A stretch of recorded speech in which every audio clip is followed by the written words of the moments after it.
Hello, everybody. Welcome to Low Ink June 2026, unofficially the Pride Month Low Ink in my eyes.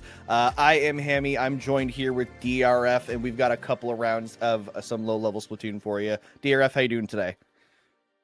Doing pretty all right. I mean, Hammy, we were kind of touching base with Inky on the back end here, talking about this is just kind of feels a bit of like a comeback for all three of us, since this is the first time we've all been on low ink in quite some time.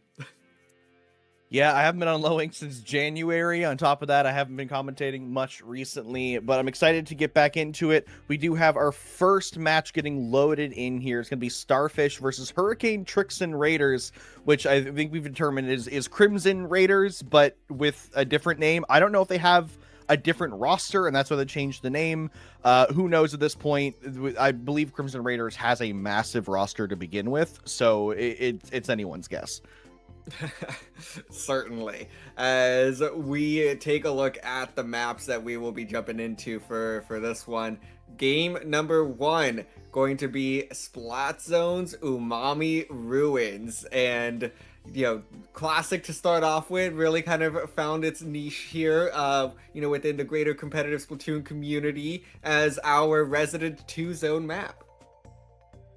Yeah, I like that you mentioned this one's kind of become a classic because I love this one now. Umami Ruins Zones has really grown on me, both as a spectator and as a player. I think that there's a lot of interesting ways that you can tackle it. It does require that coordination with, the two zones. You can't just throw yourselves at the wall and hope that you can just keep that zone painted or get that flip to apply that penalty, because you need to have that split push. You need to decide, are you doing a 2-2 split, a 3-1 split? Are you all going to one zone and just throwing specials, throwing bombs? And we're going to see how exactly these two teams are going to tackle this double zone as we load into the match here. We have our teams loading in. Purple is going to be Hurricane Trickson Raiders, and Starfish in the yellow. So, I mean, with these compositions, first of all, the thing that's jumping out right away is the dueling Dreadringers that are gonna have a bit of some sliders here that we're gonna be probably pushing on those zones all game long.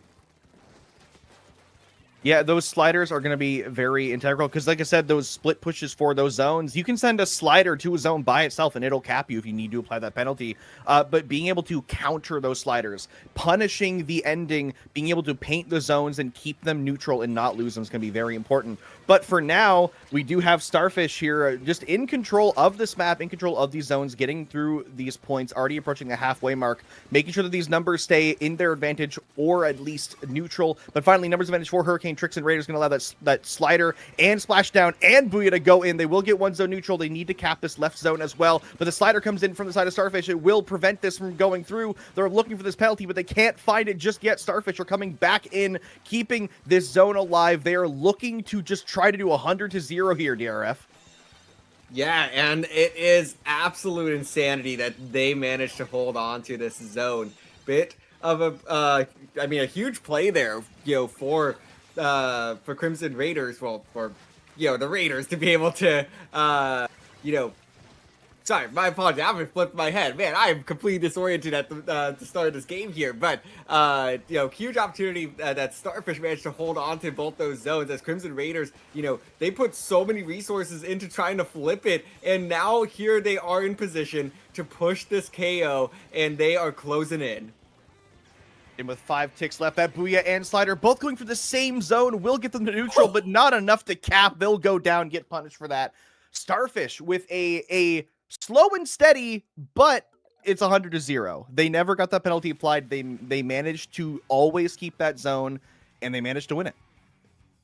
Yeah, it every single time, we saw that the Raiders were trying to push the zone, they put both the slider and a booyah bomb onto that right zone to try and flip it. And yes, they managed to get the neutral, but with no follow-up going onto that left zone, it basically gave Starfish a lot of free real estate to hold position and be ready to pinch at the members that dove the zone you know, and now they had no way to escape or get out or, you know, make any sort of advancement, because especially with the vulnerability that comes right after the slider and the Booyah Bomb, you know, it just made them big, easy targets. And I love that Starfish was able to recognize that and capitalize to eventually get the 100-0 knockout, you know, despite some lengthy neutral states in between.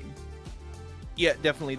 There were two key components to that match. There was Starfish's ability to prepare for, predict, and punish the specials coming in from Hurricane Trickson Raiders, and Hurricane Trickson Raiders not giving up the resources. The fact that we had a Reef Slider, a Booyah Bomb, and a triple splashdown all on the zones at the same time, and we don't even apply penalty, that there's a bit of resource management there that might need to be figured out, you know, figuring out who's going where, assigning these roles, doing callouts, and organizing that strategy, because you can't utilize all those resources at once and not come out with at least something to your name. So going into game 2 on Tower Control Hagglefish, we're going to need to see Hurricane Trickson Raiders maybe work on that resource management just a little bit here.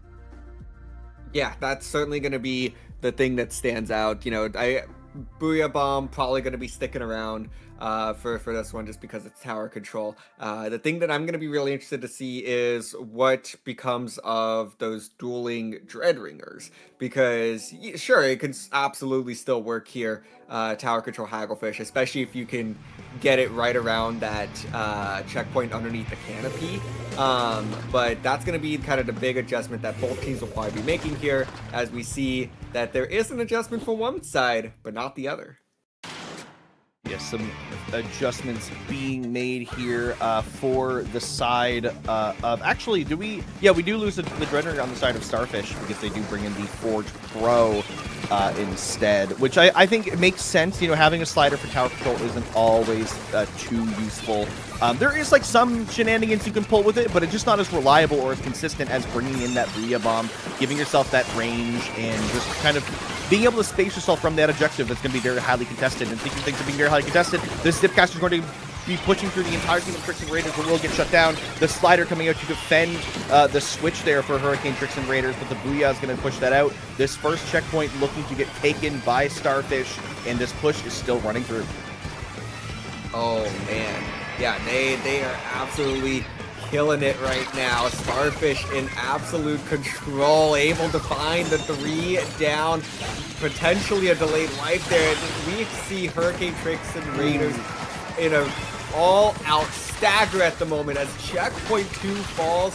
Mark coming from behind to be able to find the pick. It's going to be a trade, and that trade is absolutely in their favor, as the Heavy now going to find a nice pick there, trying to get on the tower, but it won't be in time. Starfish finds another 100-0 KO. In that one in much more convincing fashion as well. Very little delays there. The only time the tower really stopped moving was that Booyah Bomb on the switch, and they just backed off, let the Booyah Bomb end, get back on, and then continue to pick off some more players of Hurricane Trickson Raiders in their spawn and just apply that pressure, especially from Mark. Those Zipcasters were a huge detriment to Hurricane Trickson Raiders there. Yeah, it basically got everywhere that it needed to. It drew the attention of the Raiders every which direction, you know, and, you know, I think they only got 2 Zipcasters off in that game because it was so fast, but you're right, it just was so effective at forcing the Raiders to look every which direction but the objective. Definitely. Now, this is play all 3. We are in day 1 of Lowing, so we're just in this Swiss stage here, trying to figure out where our teams are sitting. So we will be going to this 3rd game just to see if Starfish are coming into this event as strong as they'd like to be. Maybe Hurricane Trickson Raiders can get a game under their belt, prove that those first games were flukes. You know, it's maybe they didn't warm up today. This is round 1. We're still kind of feeling it out. We're figuring out how everyone's playing today. But Rainmaker Undertow, a mainstay in the scene. Hurricane Trickson Raiders looking to prove their worth here. Yes, certainly. as every game matters. I mean, you get 18 games to play in low ink, so every single game is, in the grand scheme of things, like, sure, it's not actually a lot because you're actually going to play quite a few games. But, every game is a potential, 5 to 6% swing in your overall game win percentage. Well, I guess even more than that, actually, because, compared for a loss and a win, that's a complete flip. So we're talking, actually pretty large percentages that could swing your tiebreakers back in your favor. Yeah, and with how Center.Inc works, there's a lot of tiebreakers, because the way you win the matches will affect the OW percent, the win-loss match percent, the opponent's win-loss match. Like, there's so many different, like, things that this can affect in typically when you're winning these games in your own favor. So you're definitely going to want to get as much wins as you can. We do have Crimson Raid or Hurricane Trickson Raiders, not Crimson Raiders, sticking to their same weapon comp, and Starfish once again switching out. They go back to the Dread Ring, but they do bring in the Luna Blaster now as well. Yeah, so, back to those dueling dreads, the Luna, interesting contribution here from Starfish, but the thing that is certainly the same is Starfish going very fast out of the gates.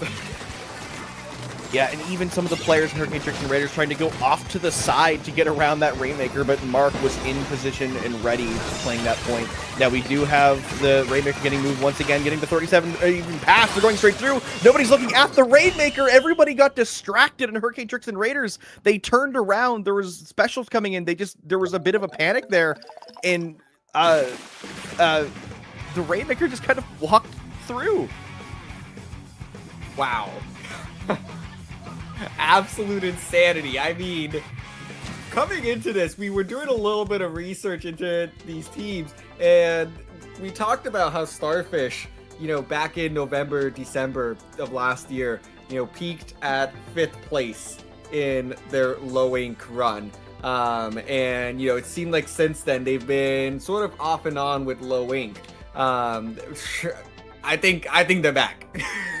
I know this is a one-set sample, but like that is the type of opening round performance that you see out of a team that is looking to finish top 3. Yeah, for sure. This also is a good spot to test the mentality of Starfish, to not get overconfident, because this is round 1 of Swiss. You're typically going to have a higher seed versus a lower seed, and so in this case, Starfish, I believe, are around, like, if we're using Ludi divs in large air quotes to measure skill level, Starfish is around the Div 5-ish level. Crimson Raiders, I believe, is around the Div 8 level. So they're the expected one to win this set, but it was very convincing. They kept getting faster and faster wins every match, but they can't let this go to their heads. Round 2 is going to be a more difficult opponent. They're going to be facing someone who also won their first set, and as you go on in the day, you're facing tougher and tougher and tougher opponents as you win more and more. So you need to make sure that your head's on right, and make sure that you're not going to underestimate your future opponents. Yeah, no, that is so important, because like you said, if you kind of let it go to your heads, then things start to you maybe just get a little bit too loose with things, play without that same discipline that you did in this opening round. So that is something you absolutely need to keep in check, round over round, game by game. But nonetheless, a fantastic start out of Starfish. And they're definitely looking to improve upon that peak placement that they had about 6 months ago. Yes, for sure. Now I'm a nosy, so I'm taking a peek at the bracket to see how we're doing, because that was a pretty quick one. Like I said, that first game, it was already 100-0. It was like a moderate amount of time, and then game 2 was quicker, and then game 3 was just, it was in there and done in a flash. So surprisingly, a lot of other groups also finishing relatively quickly. A lot of 1-1s, 0-2 records across the board, even some 3-0s already. So it seems like everybody's locked into this month. Yeah, they absolutely are. Shout out to these teams for actually, really keeping this tournament on track so far. I think as we're kind of looking at the score here, it seems like everybody actually is in game 3, and I know that this is like, and I say that right as I lock my eyes on one particular matchup that is not in game 3. But other than that, shout out to these teams for, keeping this tournament on track so far. You all 60 teams are ATO's dream. Yeah, I'm taking this time to even look through some of these teams and just see who, trying to recognize some names, even see some pickups, and try to see where people are. Just like I said, I'm just nosy now. I'm looking through this list of people we have on the screen here. DRF, is there any teams here that you recognize and want to shout out? Just teams that you enjoy in the space and you think might have a good chance this month, or are you just kind of letting them do the work for you and just show you who's gonna win? Most part, letting them kind of do the work and, show up, show out. Like, I mean, but the right away, Rainfall stands out as a team they've been around time and time again. I mean, they even, go play in the North American League. So, they're kind of all over the place, and I think that they are poised to have a, great run this month. So hopefully wishing them the best. Malibu Rising, of course, is one of the most popular teams always. Those are the two that instantly jump out to me as like, okay, glad to see, some big familiar names here in the low ink scene. Definitely. And I believe Malibu Rising this month is playing with a couple members of the Whip Rays, making like a not like a pickup, but it's I think they have a split of half and half, but they haven't changed the name. So that's definitely going to be a fun team to watch, just because I'm friends with both those teams and I love all those folks. And I'm just looking through a couple upsets happening as well. Pixel Per Ink already being down 0-2 to the name's cut off. It's too long. Oh no. Mammoth something. Mammoth Meatball. Actually, I think I recognize that name as well, Mammoth Meatball. But yeah, there's a lot of 3-0s going the way of the higher seed in this round 1. Not too surprising, but we are seeing a couple of upsets already peeking through, which you like to see. Mix things up a little bit. You get to shift the bracket and kind of throw people off their game. As this first round continues to slowly come to an end, at this point, it's almost like a race to see who, don't finish last. That's kind of, what I'm watching here as, we're down to the last, 7 or 8 matches that are trying to get wrapped up here. Sendu.Inc. updating just marginally faster than our graphic here on stream. But yeah, it's so far been fairly one side, but that's what we anticipate out of an opening round of Swiss. Although Malibu Rising in a tough 1-1 matchup there against Midsommar. Yeah, that one it'll be interesting to see which team comes out on top there. I'm almost half tempted to check some of the side streams people are putting on themselves to see how places are going, but I'm just gonna get distracted. I'm gonna be sitting here watching a Twitch stream while I'm supposed to be commentating and talking about what's actually going on here. But I'm still just trying to see if I can spot any other teams that I want to highlight, just to, or anything out of the ordinary, because there's obviously a lot of teams here that I'd like to shout out, but like they're making their expected plays here, like Crushing 20s. They're a couple members previously of 07 Honor Bound, friends of mine. They're doing pretty well here. Like you said, Rainfall is already up 3-0 in their set. Malibu Rising's here. There's a lot of there's a fair number of mainstays here from the low level scene, even with a fairly low turnout for low ink here. We only have 60 teams in this event this month. Obviously, that's not a small event in any way. Like 60 teams is a lot of people. So with 4 people per team, we're still sitting over 200 participants. But it's nice that all of the teams can fit into one group, so I don't have to switch back and forth between Pool A and Pool B. It's great. That's true. I really didn't even clock that. We managed to get everybody into one group today. So from a TOing perspective, from a production perspective, and even from our perspective here, it does make it a little bit easier to manage, not having to click through and be like, okay, like, this team was in group A, this team was in group B. Okay, wait, no, I could have sworn I saw this other team in group A as we're frantically trying to run around and find everybody. I think it also makes it more straightforward too when you're a person like me who, when you're competing in a tournament, you're staring at the standings in the bracket and constantly wondering, am I gonna make it? What bracket in day 2 am I gonna get? There's no more checking between both of them. It's just very clearly laid out. You have to be in the top 16 of this pool to make it to alpha bracket in that day 2 as well, for beta bracket getting from 17th to 32nd.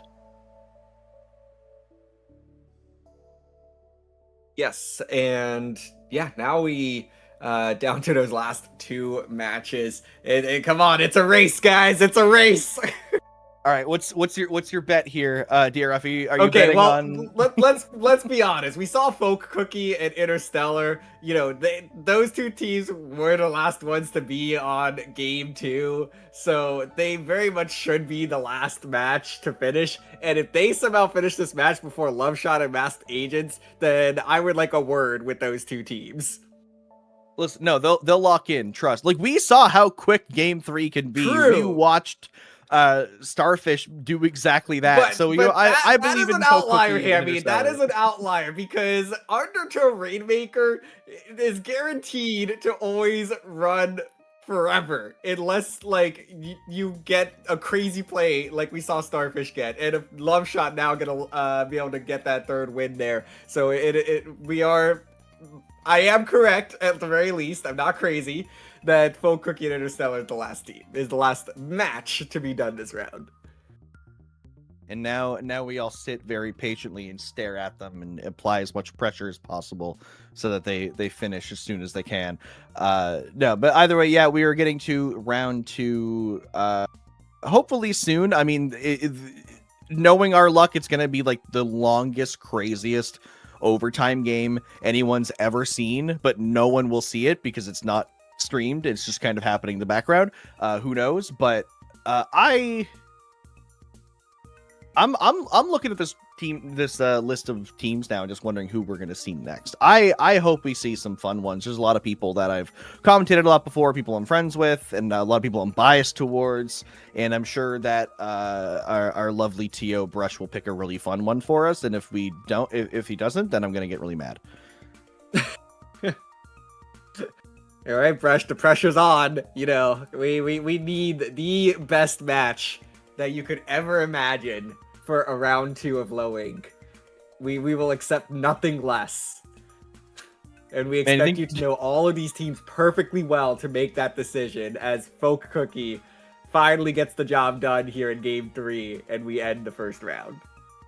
There we go. And not only does Brush have to pick the right choice, but also the choice that I think is right. So Brush needs to know my opinions and all of my biases. Not only that, it's also bold of us to assume Brush is going to listen to this. Brush has much more important things to do right now in running this event than listen to us yap. The crazy thing is Brush is in fact listening to us yap. Probably also thinking, please finish the last game. Like we're perfectly on time right now. Actually, I think we're now maybe a minute behind. So we need you to lock in this next round. We are finishing right at 11 a.m. Pacific time, or insert your time conversion. We're getting this tournament back on track. We cannot accept this 1 minute delay. I'm chalking the message that Brush sent to us up to a lucky guess and not actually listening to us. Actually, you know what? Okay. Yes. No. Brush. No, I'm gonna say Nonchalant or Ultimate Team is the SBA team that I coached. So Brush picked correctly for my biases. Right. This is a team that I coach. Okay, so you know what? Maybe Brush was trying to mess with us here because Brush chose 2 very long team names, but inadvertently managed to actually give Hammy everything you actually wanted. Yeah, so like I said, Nonchalant Aura Ultimate Team, which I will just be calling NOT because that it's an acronym for not like Nautilus. Yeah. I So see. NOT is a previously a SBA team or Stronghold Battle Academy team. So they're brand new to competitive Splatoon. They've only been around here for a few months. They've been formed as a team, just like picked from a pool, and me and some other European players who were acting as the team managers put them together, said, you guys are a team, have fun, and I've been coaching them and seeing their progress. So I'm very biased and excited to see how they've been doing. And the other team, You'll Never Be a Paintbrush. I vaguely recognize names here. I recognize Roxy Moron's name. I don't know from where, but I do recognize the name. So that's one thing. That's 1 point for me. DRF, you know anything about this team? I'm not gonna pretend like I do. So I know more than you, so I win. This is a competition, right? Oh, in low week everything is a competition. So you know what, you win this round, Hammy. Although again a little bit unfair here since you actually coach one of these teams. We'll Brush, I think, is mildly regretting letting you have this one. Now, I'm wondering if I spill all the secrets about Not, or if I let it be, because we have some time to kill here as we're getting into the room. It's the joys of us not taking a break in between sets, is we're just gonna keep yapping, and have given our production or TOs no time to prepare whatsoever. But if I spill the secrets, then everyone's gonna know what they're gonna do. I could just paint this entire match for you guys. You have to watch it. Please, like. I want to imagine this matchup and then go and like watch it and be able to anticipate what is going to happen. We could be like super analytical, pull out the magnifying glass and be like, all right, Hammy said this was going to happen. Like let's see, is that true? Did they go rogue? Like I need a fully painted picture before we start this set, Hammy. Yeah. Now let me see. So I will say, spoilers, the first map is Clamblitz Museum d'Alfonsino. A little bit of insider baseball here. Yes, we do have them now on the screen. This is a good one for not even like my personal opinion. This is like they've like, I feel like they have done well on here and they feel like it's a good one for them, but they also do have a lot of holes in their composition. But that's just also a thing with low-level Splatoon. There's always going to be those ways in. There's always ways to kind of get around how people are playing. Actually, I want to check the score. What is this a match of teams that won or a team that lost? What's this? I need to check this score line here because I don't know what kind of match we're even watching. Okay, true. these are teams that lost. This is unfortunate for me. Yeah, so both of these teams are currently 0-1, so looking for their first win of the day. Not off to the start that either team was looking for, but this is the chance for redemption because one of these teams is going to take a W here. Yeah, and that's the beauty of Swiss, is that each round ideally gets more and more competitive as you find folks that have a similar record. Typically that means similar skill level, but of course you could always end up falling into scheduling shenanigans. Fall into a matchup that, oh shoot, like, we were really hoping to avoid these guys, but you're at the mercy of whatever god runs Sendu.Inc. Which I guess that just is Sendu, but I don't think Sendu's the one that's behind the scenes actively picking matches.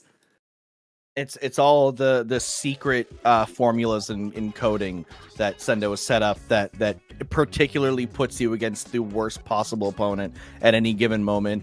It makes sure that your three-way tiebreakers are as convoluted as possible because that's what makes the most entertaining gameplay, honestly. But we do have a short little bit as these teams are readying up into this match. Less than a minute to go.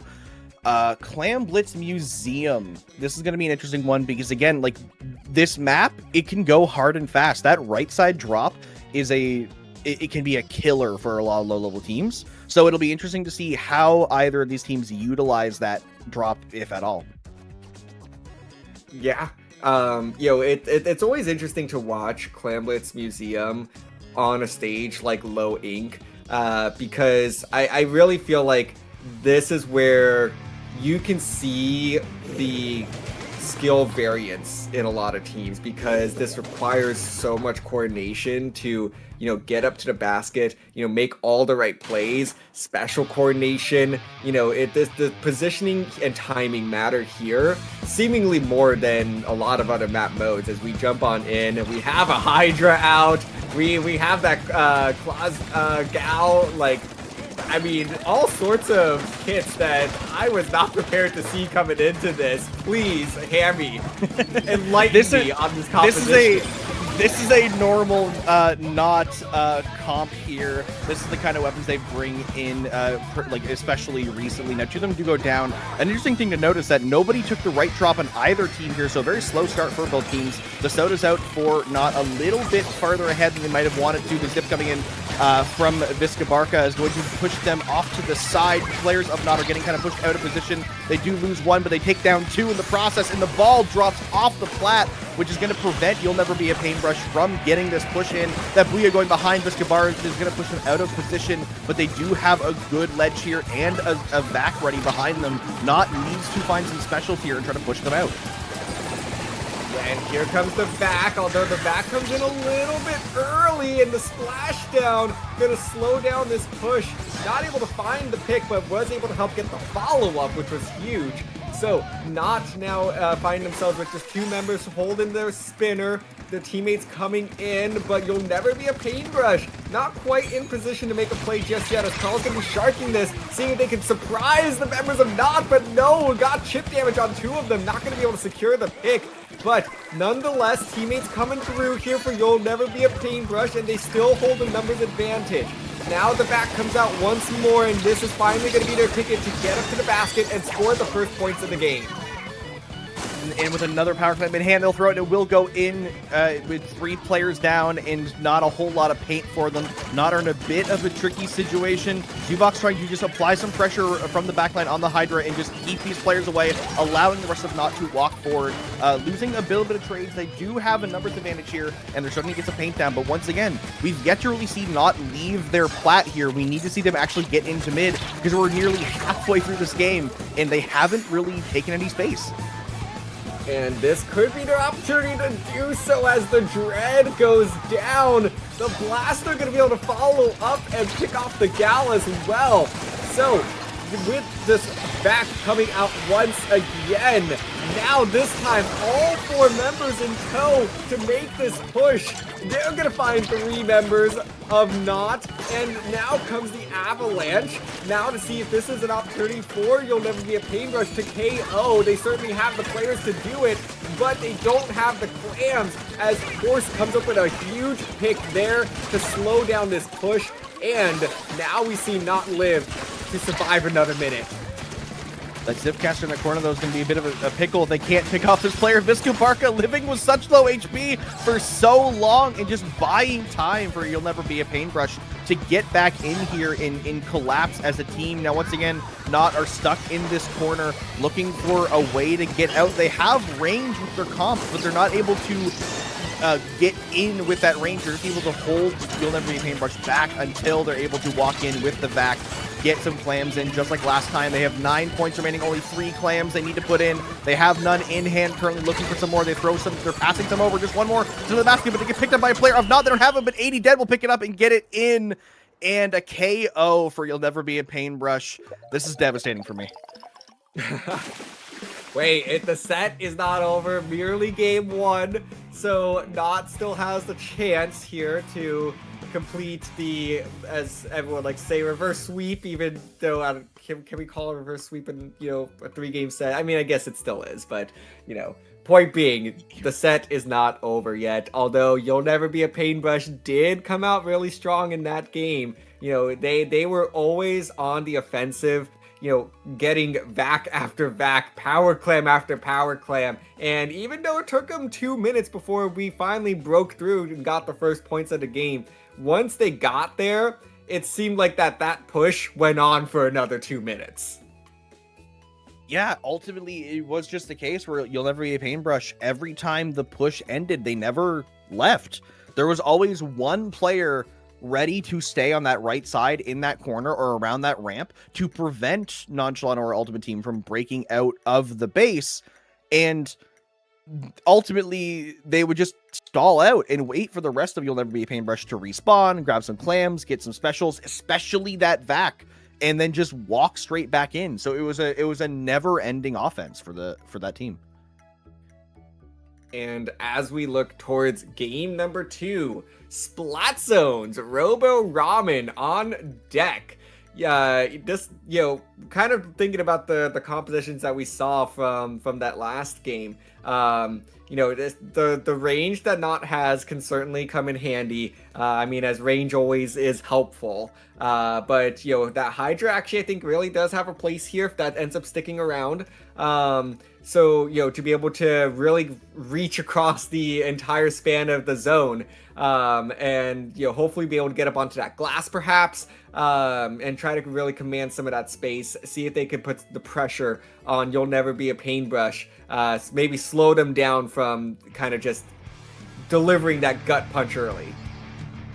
Yeah, this map in mode definitely plays itself a little bit better to the comp that Nonchalant or Ultimate Team has been bringing in. And of course, on the side of You'll Never Be a Paintbrush, we do see the same weapons coming in, but Zubox on a pencil. What? Hold up. I've got we get some conversations to have with the team after this. This is a new development that I haven't even seen. It makes sense they have been trying to bring more soda options in, but yes, they do have the pencil now, as well as DJ on the vanilla Gal 96 to have that back. Arctis on the custom blaster with the splashdown, and Pingle, aka Phase Horse. Don't know why that's the username on the mini. The mini here, like Pingle and the mini is good. Be ready for this.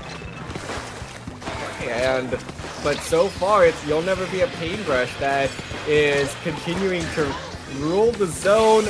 Oh, and I think that splashdown came in just a little bit early, but it is going to help win that blaster fight, although they will trade their life for it.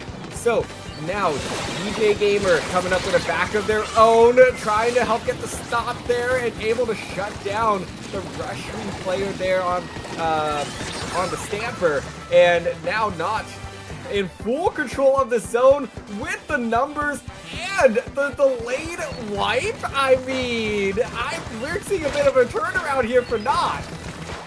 Now we have Pingle here on the elbow trying to do what You'll Never Be a Paintbrush did last game and have that one player to stay forward and make sure that they can't push out. They do have to back up. A lot of specials coming from the side of You'll Never Be a Paintbrush. They will lose the lead, but they will take the zone. With the hammer ready for Pingle on the side, looking for the perfect opportunity to run out and strike. They will take down one. They will not take down a second, but the second player will go down either way, keeping a numbers advantage for Not for just a brief moment. Splashdown coming in the zone will not grab anybody. It will paint the zone a bit, but as Arctis, the last player alive, will go down. You'll Never Be a Paintbrush are back in control, looking for yet another lockout. Yeah, and they are quickly running through that penalty. So this will be the chance for them to flip the lead back in their favor, and it looks like they will do just that as the specials come out from Not, but they're not going to be soon enough. The hammer trades out, and now it looks like that You'll Never Be a Paintbrush is closing in on a KO once more. The Stamper trying to make a move on Phase Horse is able to find the pick and forces all of the members of Not to back up, but they are going to be able to find 2 picks there. Now the question is, can they flip the zone in time? They're going to go for the dive here. They get the neutral plus the flip, and we add more time back on the board. Now, this is a very important part for the mental of Not. They have to not get overzealous here. They need to essentially KO, and preferably even KO, but they need to take this one step at a time. They have to get through the penalty. They have the 3. A huge hammer throw from Pingle over the glass will get that 3rd pick, allowing Not to push up here with this numbers advantage. They have Zubox on the glass, on the pencil. They have the rest of the team looking. They might want to have somebody a bit more forward to prevent anyone from being able to walk forward, and there we go. They send in Archivist to get the double there on the blaster. The penalty is gone. The trade, the double trade. There's just one player left alive for You'll Never Be a Paintbrush, and they have all of Not pushed up. This is the moment I was waiting for. This is the proud dad moment. We have only 20 ticks remaining till the KO. They have to just keep them back. They need to prevent them. They have a vac ready, though. The vac comes out with 2 players down. No room left to move. They have to force their way through. Visca Barca going around the side. They're going to get called out. The vac will almost kept the zone. The penalty's not there yet. They have to cap the zone now. It's do or die for Not. They have to make sure they get the zone, but they're right now. You'll Never Be Paintbrush do cap the zone, and now with a minute and 17 left, DRF, this game is still going. Oh, what a crazy push that was, as You'll Never Be a Paintbrush gets a little bit of relief there, but Phase Horse coming in with a nice double on the hammer. They said, hey, you may have flipped the zone, but this game is not over. So we are still going to be holding on here and seeing if we can get that back this lead one more time.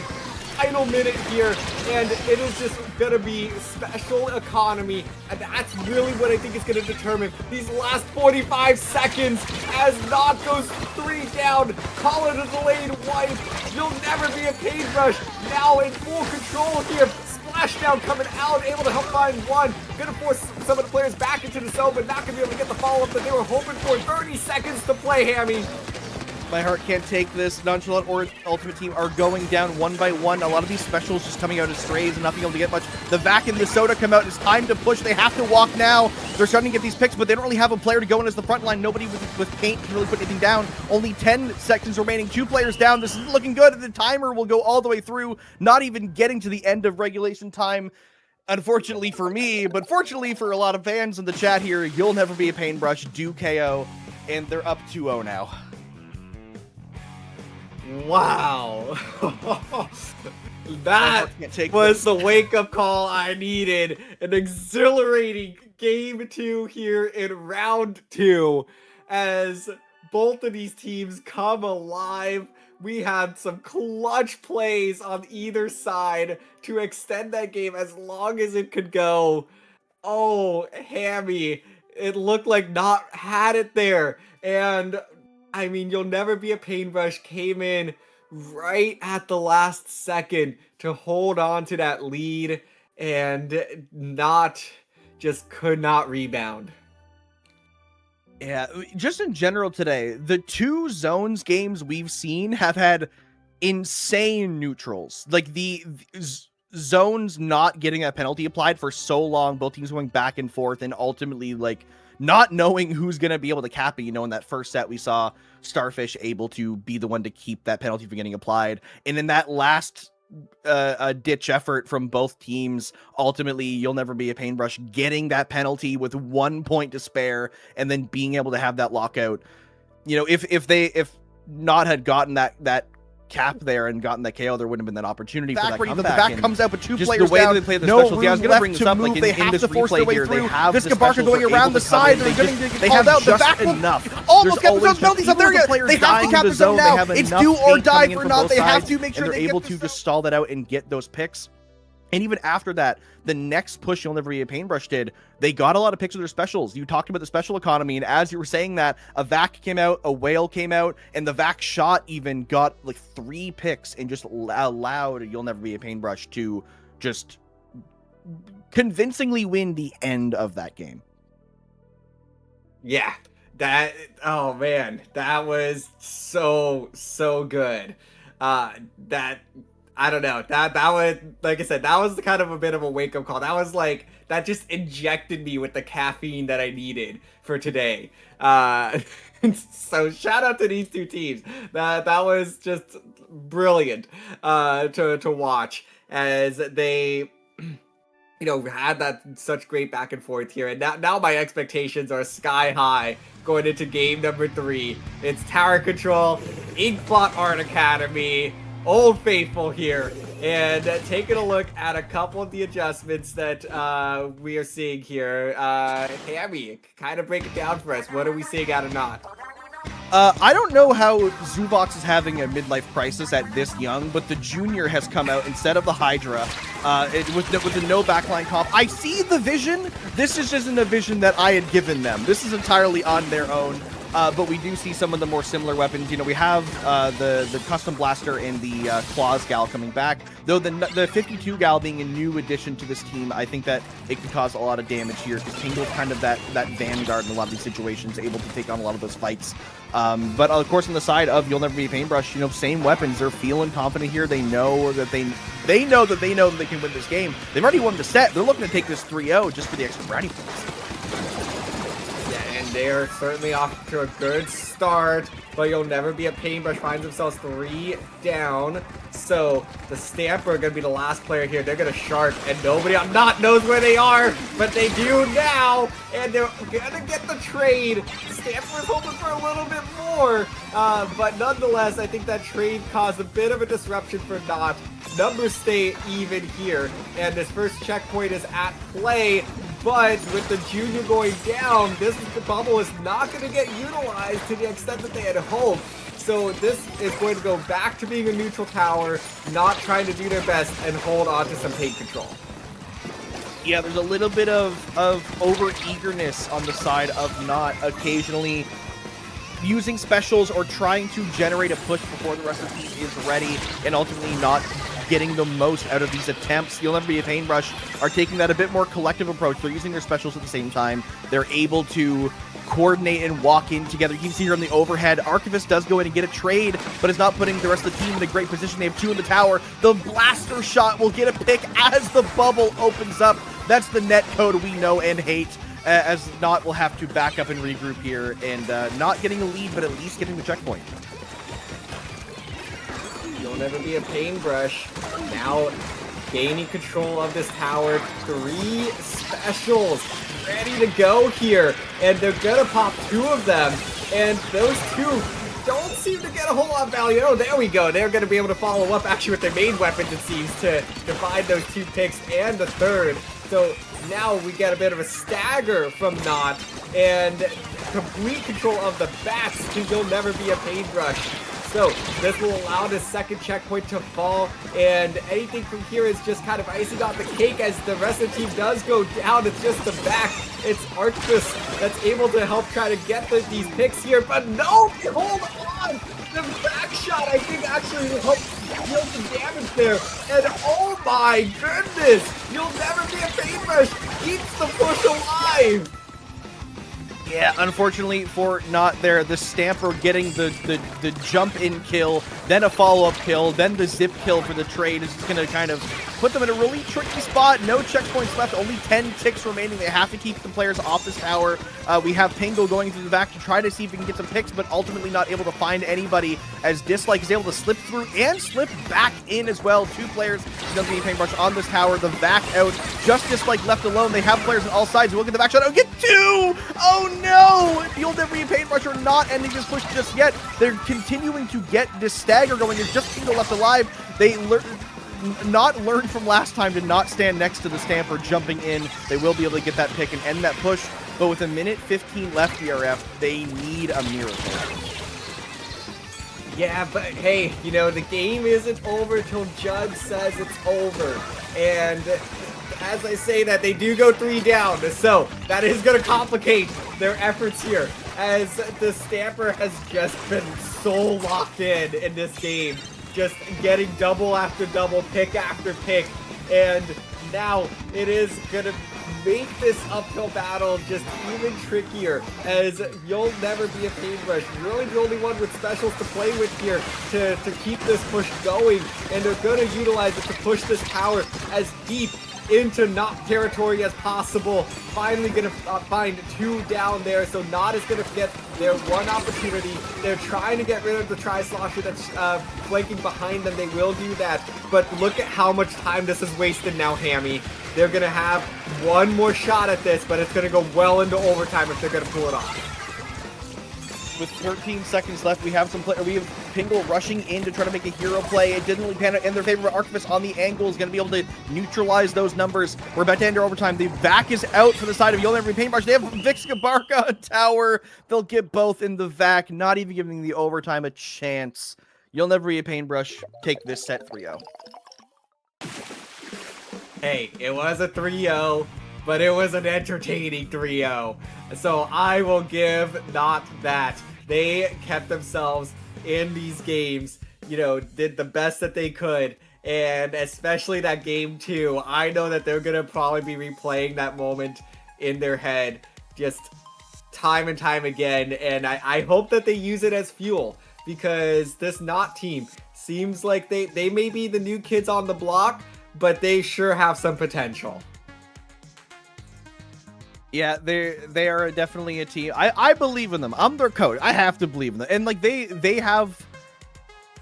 do shine a lot. They have a lot of good mechanical skill, but you can see we all did see in those matches there's a lot of those individual plays, those hero moments, those coordinate and walk-ins in coordination, and that's ultimately where a lot of their downfall comes from. Because you saw You'll Never Be a Paintbrush, they went in together. They would shark and wait for the teammates to approach and then go in as a unit. They would use those specials at the same time and push not away from the objective or away from the contestant point.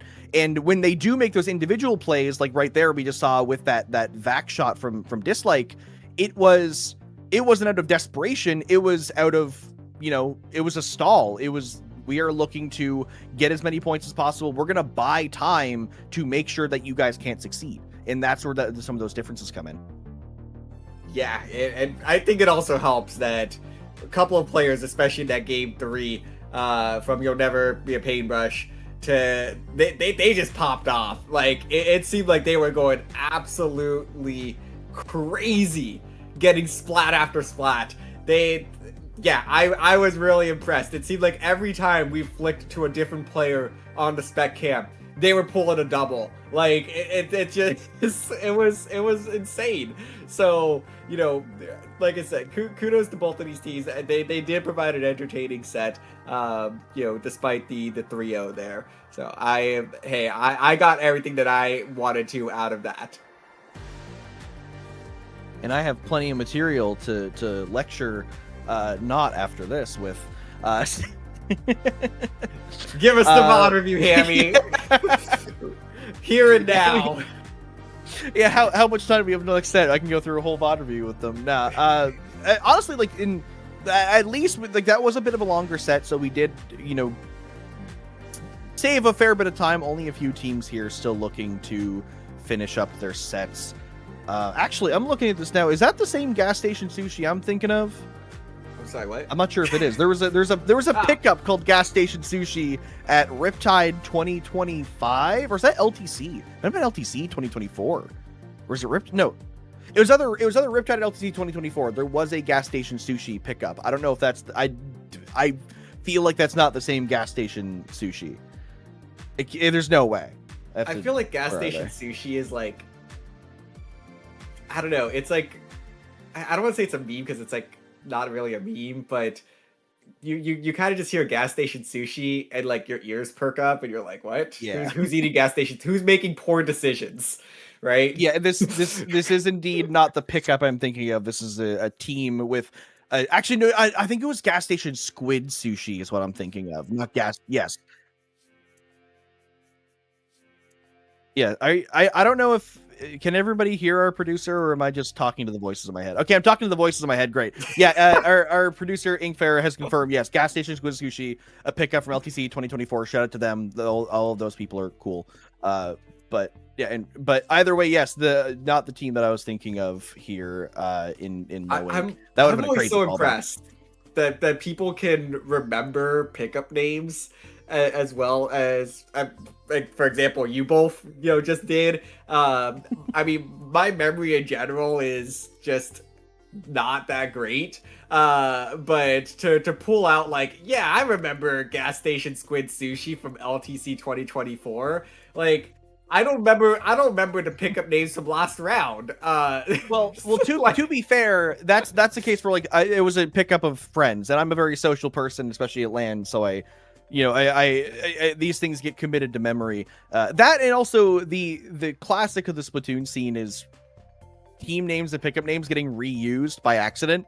People coming back and making a team with a name like C Drive or Overtime, like some of these names that have been recycled multiple times by different people as history has gone on. So it makes it pretty easy to kind of remember some of them. Now part of me just wants to kind of like test the limits of your memory and like your social bounds, what like genuinely what is the most niche or like just random pickup name that you can remember, like that as far back as you can go. Oh, I don't. Well, that's niche is a hard one because every pickup name is niche. Most of them don't make any sense. You ask somebody what the pickup name is. All right, so like, how far back can you pull out? Like, hey, I like distinctly remember this pickup team. I don't know. Thank you. Inkfair remembers all the pickups named pickup, which is what we're laughing at. I try to, because that's like LTC 2024 is when I really got into the Splatoon scene. So that's kind of like the like that's one of my older pulls probably is like. But prior to that, I was much more casual about it. But that was the land that I was like, okay, I'm gonna grind. I'm gonna get way more into commentary. I'm gonna start remembering everything.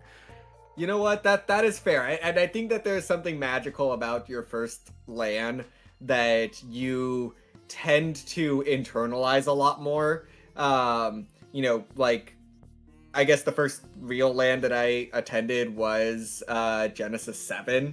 So I actually do remember, you know, like Sayonara's run, and you know, I didn't actually play.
We are so back. Hello, everybody. DRF and Hammy here for round 3 of Low Ink. Let's pretend like the last few minutes just never happened. Yeah, exactly. Now that's usually commentators to cut to a break between sets, and we don't because we're just built different. And I guess we had to get smited in a different way. So we did end up having our break. But yeah, now we do have our third set of the day coming in. Again, this is a set of teams that are 0-2 right now. So neither of these teams are out of the competition yet. They can lock in and go 4-2 and still make day 2 but it's going to be an uphill battle. And these teams that we're going to be seeing are Ascended Souls and Pixel Per Ink. I like the name Pixel Per Ink. I think it's, you know, kind of neat there. And Ascended Souls, you know, kind of, you know, both great team names here. Not familiar with either squad, but excited to learn more about them. Yeah, I do recognize Pixel Per Ink. They've been around in the low-level scene for like a little while now. Like maybe I say a little while. They've been around, I think, like 2024, late 2024 is when they started. Notably, they haven't been playing a lot recently, as you can tell. And Sendo, their last result is low ink February, but they did come in 7th. So being 0-2 right now is definitely not the position they want to be in, but it might just be a little bit of de-rusting, potentially even like a new or different roster than last time. Which, like, it happens. That's the wonder of low ink. You will have a team that goes like beta or gamma bracket, and then next month they win, or you're gonna have your alpha regulars, and they have one, you know, a bad day and you slip up. Splatoon is all about that consistency of being able to show up time and time and time again. But as I said, these teams still have a chance to make day 2 if they start off a winning streak with this set. Yeah, and they certainly could. I mean, in the last round, both of these teams did get at least an individual game off of their opponents. So not all is quite lost yet. They have actually tasted a little bit of victory despite the 0-2 record. And sometimes that's all you really need to kickstart the momentum, you know, after a slow start. So I'm excited to see which of these two teams kind of wins out in this struggle for that momentum that they've been seeking. Yeah, I like that you bring that up too. The fact that both these teams, while being 0-2, both teams went 0-3 round 1 and then 1-2 round 2. So they have the glimpses there of, they have the glimpses of being able to win these sets. And specifically, both of these teams won their game 3s. So both of these teams went 0-3, then 0-2, and then won the 3rd game last round. So both these teams coming off of a match win, but a set loss. So interesting to see maybe if that momentum carries forward. That is always the question. And what better way to start than a momentum-based game that is Rainmaker Scorch Gorge? This is one of the most momentum-heavy map mode combinations that you could ask for in this game, as you quite literally tried to run the Rainmaker downhill, build up enough speed to get as far up the hill to the final checkpoint as possible. Yes, Rainmaker Scorch Gorge is a very literal to the metaphor of the mode, but it can be a tricky one. Getting a foothold is really that first major hurdle these teams are gonna have to get past, is being able to take mid to get that Rainmaker and get it to the top of that hill. Because going down the hill is all fun and games, but actually climbing up, like it's like a water slide. You want to go on the water slide, but do you have to trek up the like 40 flights of stairs to even get up there in the first place? That is a great description. So, you know, as we get the last couple of players here into the lobby, we've still got a little bit of time before we kick off game number 1. But, you know, Hammy, like we were saying, you know, these two teams really are still in a position to make something happen. And I really think that whichever team kind of comes out on top in this set is going to be able to finally jumpstart their day, and, you know, hopefully can make a run at that 4-2 record, you know, or even 3-3 could still get you into beta bracket. Yeah, definitely. Now, I'm looking through Sender to Nerd Out. I'm looking back at both of these teams' first result is a Little Squid League. So both these teams have been around. In terms of Splatoon teams, both these teams have been around for a while, both existing since 2024. Little Squeak 45 and 46, respectively, for each of these teams is the first result they've had. So long journeys these teams have been on, again, being in this low-level scene for the last, like, you know, coming up on 2 full years. as we're getting into the later half of 2026. We're in the later half of 2026 soon. That's crazy to think about. But either way, I'm not going to think about the passage of time. What I am going to think about is these two teams looking for their first victory for the day. Yeah, and also shout out to Little Squid League, my goat. Rest in peace. You know, gone but not forgotten. Hey, these two teams have come a long way since the Little Squid League days. So we're getting ready here to jump into game number 1, Hammy. These teams are ready to go, and I'm excited to see what sort of compositions they ultimately bring out for us. Let's jump on in and take a look. Yeah, surely both these comps are going to be like really normal and nothing's going to immediately pop out whatsoever. We do see a tri-stringer. I do love to see a tri-stringer. And honestly, there's not anything here that's like overly surprising weapon-wise. I just think the actual composition of both these sides are interesting, like how they've laid out their weapons. Absolutely, because I mean, on the side of Ascended Souls, of course, first thing that's going to jump out to you is that the longest range weapon that you have there is that Frozen Pro.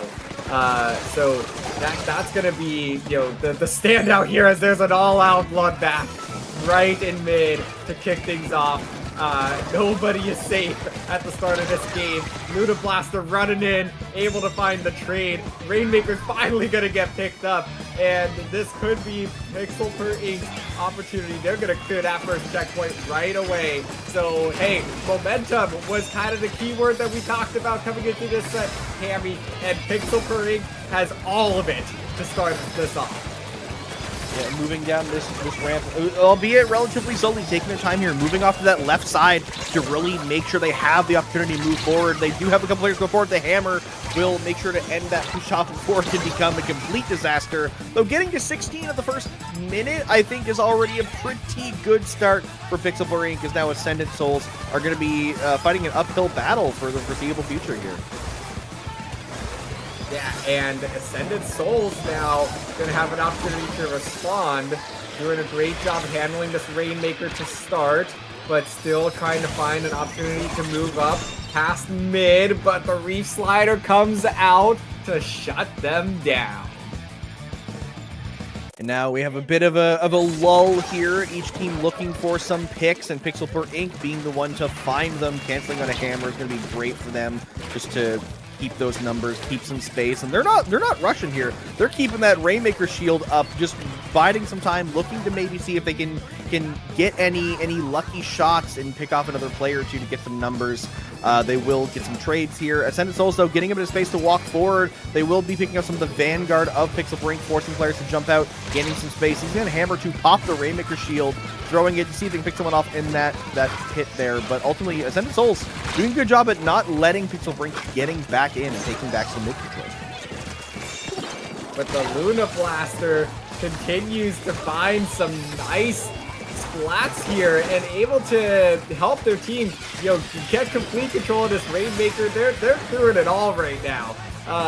You know, shout out to Jonek for just taking full control of this game, you know, getting the crucial picks and handling the objective play. They're running this all the way back to where they had left off with this first push, and oh, nice spacing there as well to keep the Rainmaker alive, keep this push going.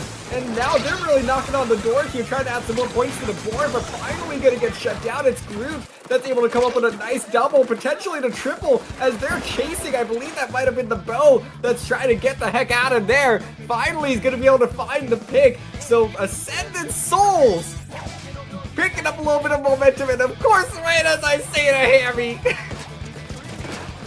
Yeah, they picked up momentum, but they didn't look both ways before crossing, and they get taken down. They do at least have the Rainmaker reset. Like they've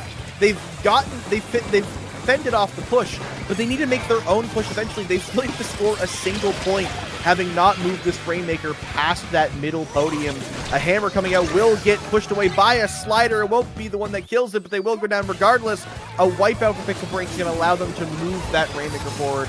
Jake wielding the goldfish, looking for some picks, gets one and gets another one low on the top side. They have to back out. Not having a backline for Ascendant Souls is making it very awkward, because it makes these pushes hard to really contend. They don't have the ability to reach the players. They have to rely on those hammers coming in from Lupu, but unfortunately they aren't able to get those picks a lot of the time, especially throwing a hammer there. They're just stalling her now. Pixel Brink didn't even need to push. They're looking for picks. They're looking for clips. Yeah, it certainly feels like it, as Groot once again is the one that's able to slip through and secure the pick on the Rainmaker carrier, but they will pay with their own life on that one. And Pixel Per Ink once again picking up the Rainmaker, able to make some nice plays happen here and able to push all the way down to 8. So they cut whatever points remaining they had in half. And with 20 seconds to play, Ascended Souls will get to pick up the Rainmaker, but they have to go through multiple waves of PPI players. Yeah, we got 10 seconds, not a single point on the board, and they need to effectively KO. This could be the comeback of a lifetime for Ascended Souls, but you gotta be a pretty firm believer for that to happen. The Chump's coming in to have some distractions. Jodak just sharking here on the side. Pixel Brink just need to have Josie just kind of walk into their shots. They don't need to do anything here. Maybe even build up a special if they feel like it. Just throw a slider or a hammer or something at the Rainmaker, but not a whole lot of time left. They have to try to push for a loop, trying to do some damage. Won't be able to get any of the picks. The slider comes in with the Rainmaker, and it will be the nail in the coffin. Pixel Per Ink, without dropping a single point, that game will take game 1. Yeah, that's really impressive to do on Scorch Gorge, is to make sure that not a single point gets scored, because you really are able to many a times, as long as you can touch the Rainmaker in mid, at least get a point on the board. But that's all Pixel Per Ink's credit there for how just oppressive they were on their pushes. They managed to really stuff Ascended Souls back into their spawn, and every time that seemed like that they had an opportunity to break out into mid, they forced them to have to slow down and second guess every little movement. You know, they gave them no room to breathe, and they bought enough time every single time to find the Reef Slider and just send the Reef Slider forward to take out the Rainmaker carrier, or at least deal enough damage that someone was able to follow up and get the pick. And on top of that, too, I'd like to highlight how, you know, like with getting that 0 points, a lot of it was Pixel Per Ink being able to put that Rainmaker really far away from their base. And so even when they got wiped out, Ascendant Souls, they could push up with 3 people and get to the checkpoint, but the Rainmaker is still unpopped, or it's popped and it hasn't been grabbed yet, or it's too far away to make it. All the while, Pixel Per Ink, their first man was always back really quick. They were always in a good critical position to not let Ascendant Souls actually start a stagger and either push them out or get those picks. And just in general, the ability to get back fast, to not overcommit, and to know when's the time to push, when's the time to wait, is really important. So Ascendant Souls, they're going to have to be able to read that. They're going to need to look at Pixel Per Ink and go, and how do we know when they want to push? How do we know when they want to stall? And how do we know what they're actually looking to do here? Because we need to start contesting that. And going into Clan Blitz Umami, you're going to have to do that while also managing your clan economy. True. And yeah, I think one thing that also really did help for Pixel Per Ink is they also just had the range advantage as well. Ascended Souls had to rely on diving pretty often. They didn't also have like a whole lot of paint to work with either, so you kind of have two things working against you there. And you know, especially when you're running such an aggressive composition like that, you know, it's completely doable, but you really need to be selective about the fights that you're taking and put in a little bit of that extra effort to make sure that that mini is protected, so that you do have the sufficient paint for your aggro players to make the plays that they're looking for. Yeah, now we do have slight switch ups here on the side of Ascendant Soul. They are bringing in just the different flavor of weapon. They do have the splat dualies instead of the red daffles. I thought they changed blasters, but no, they have the same blaster they did in game 1. Now already Pixel Per Ink having a bit more of an aggressive opening. They're pushing forward, but that will cost them their lives. It's just Jake left on this tri-stringer getting pushed by Lufty. And right now they have this position. They have enough clams for a push. They need to start passing them and start getting forward. Joji will break that basket. Ascended Souls getting their first points of this set onto the board. But now with 3 players down, Flozy has to back up and try to make sure that Pixel Brink don't capitalize on this. Yeah, but a couple players diving them quickly, able to get the pick plus the jump out. So 2 down on the side of Ascended Souls. Pixel per Ink smelling blood in the water, seeing if they can find an opportunity to start pushing up. That hammer throw going to be just slightly wide, as now Pixel per Ink continuing to just hang around mid. They have control of the space in mid, but with one of their players going down here, they're going to have to be a little bit careful about how they move around and try to find a couple of picks here. And now they're going to be able to turn that around and use the reside to pick off 1, but they do lose 3 in the process. So that's going to force their last player to back all the way up. Ascended Souls doing a great job here of taking that space pretty quickly. So seeing everybody now on the top mid, but it's the last players from Pixel per Ink that were in the action there that are able to retaliate. And now we are getting a back and forth, even numbers on both sides, Hammy. This neutral game just got a lot more interesting. Yeah, and Pixel Brink are doing a great job at not panicking in these situations. So they know when to back up, they know when to play, whereas Ascended Souls, we see some people going a little bit quicker. We had a 1v1 in the base of Pixel Brink while that was happening, and they managed to win that 1v1, allowing them to get back in, and then they're fighting as a team. That Dreadringer and Tri-Stringer combo able to take out players one by one and give them back those numbers, give them back that map control. This crowd from Groot is going to be a little bit overzealous, not able to clear their left side. The hammer will also go down to a slider. The specials from Ascended Souls just not finding the value that they're looking for in this engagement. Yeah, they're just not able to find the things that they need there, as that is going to be 3 down on the side of Ascended Souls. So Pixel per Ink able to finally get their first score of the game, and it will be the lead on top of that. Just over halfway through this game and expanding on the lead quickly as a couple of clams spawn in just behind them. So they're going to go ahead and bring this all the way down to 26 remaining. That is where this push will end for now, but Spud doing everything that they can to hold their ground and see if they could slow down any sort of retake from Ascended Souls, and I think they accomplished just that, Hammy, and some, as they now find the 3 down. This push might actually not be done. Eventually, Ascended Souls will have to pick up on some of these patterns. Every hammer we see get punished by a slider. There's always one player left alive to hold the ground, and Ascended Souls are never prepared to collapse on that one player to make sure that Pixel Brink can't regroup.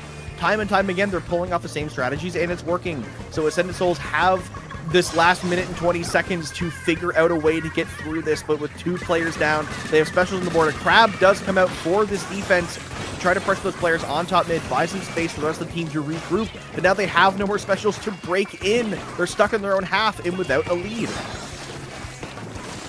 1 minute to play. Ascended Souls in a bit of a flurry here, just trying to keep themselves oriented as Pixel per Ink continues to deliver knockout blow after knockout blow. They want to put this game away right here, right now. The jump in coming in, able to stack on some more points. Jake gonna follow up with a couple of clams of their own. 11 points remaining. Spud, once again, the last player standing, but they know their role. They know that as long as Spud is around, Ascended Soul isn't gonna be able to push. And finally, Ascended Soul was able to call them out, find Spud, and shut them down before they could get a reslider going. So Ascended Souls turns this around, Hammy, and now they're gonna have a chance to close this lead.